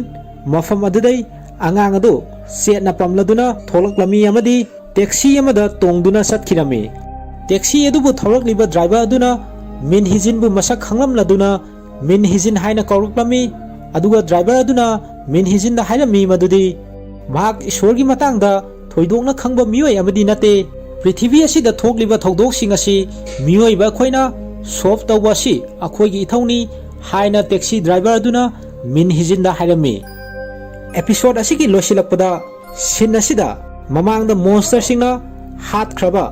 hell da satkre haina thajaba miyoi amagi sakthekba loiraba haksang amagi lemhauba du khanghodana amuk hana thawai panba miyoi ama oiraktuna hingatlaklami miyoi adu yengbada episode asigi horakpada live broadcast tawkhiba miyoi mamingna Park Jungja adu hingalakpa oirami asumna Hellbound season 1 asigi episode 6 leiba asi matang asida loisinduna Korean drama series asibu yengliba viewers mayam amada wahang mayam ama hangladuna karigidabak sikhraba sakthekpa loikraba lemhauba singadu amuk hana hingat halaklibano monster sing asina lawriba role asi karino makhoi sing asi asengbai hell dagi lakpa jala natragana kamdona monster sing asi sarakpa jano haiba wahang sing asi fongnabagi season 2 tholakpa yana leiriba Hellbound series asigi season 2 tholakpa du mayam puna ngaiminarasi wari asi matang swaida lojare tabiriba khwai miyamna like subscribe comment amadi share tawbiduna channel asibu pungning thogatpiu amasung matung tarakpada hena nungai video kiyama thagatpa ngambo ijage haina movies reveal manipur gi makai dagi aroibada nolukna ningsingjari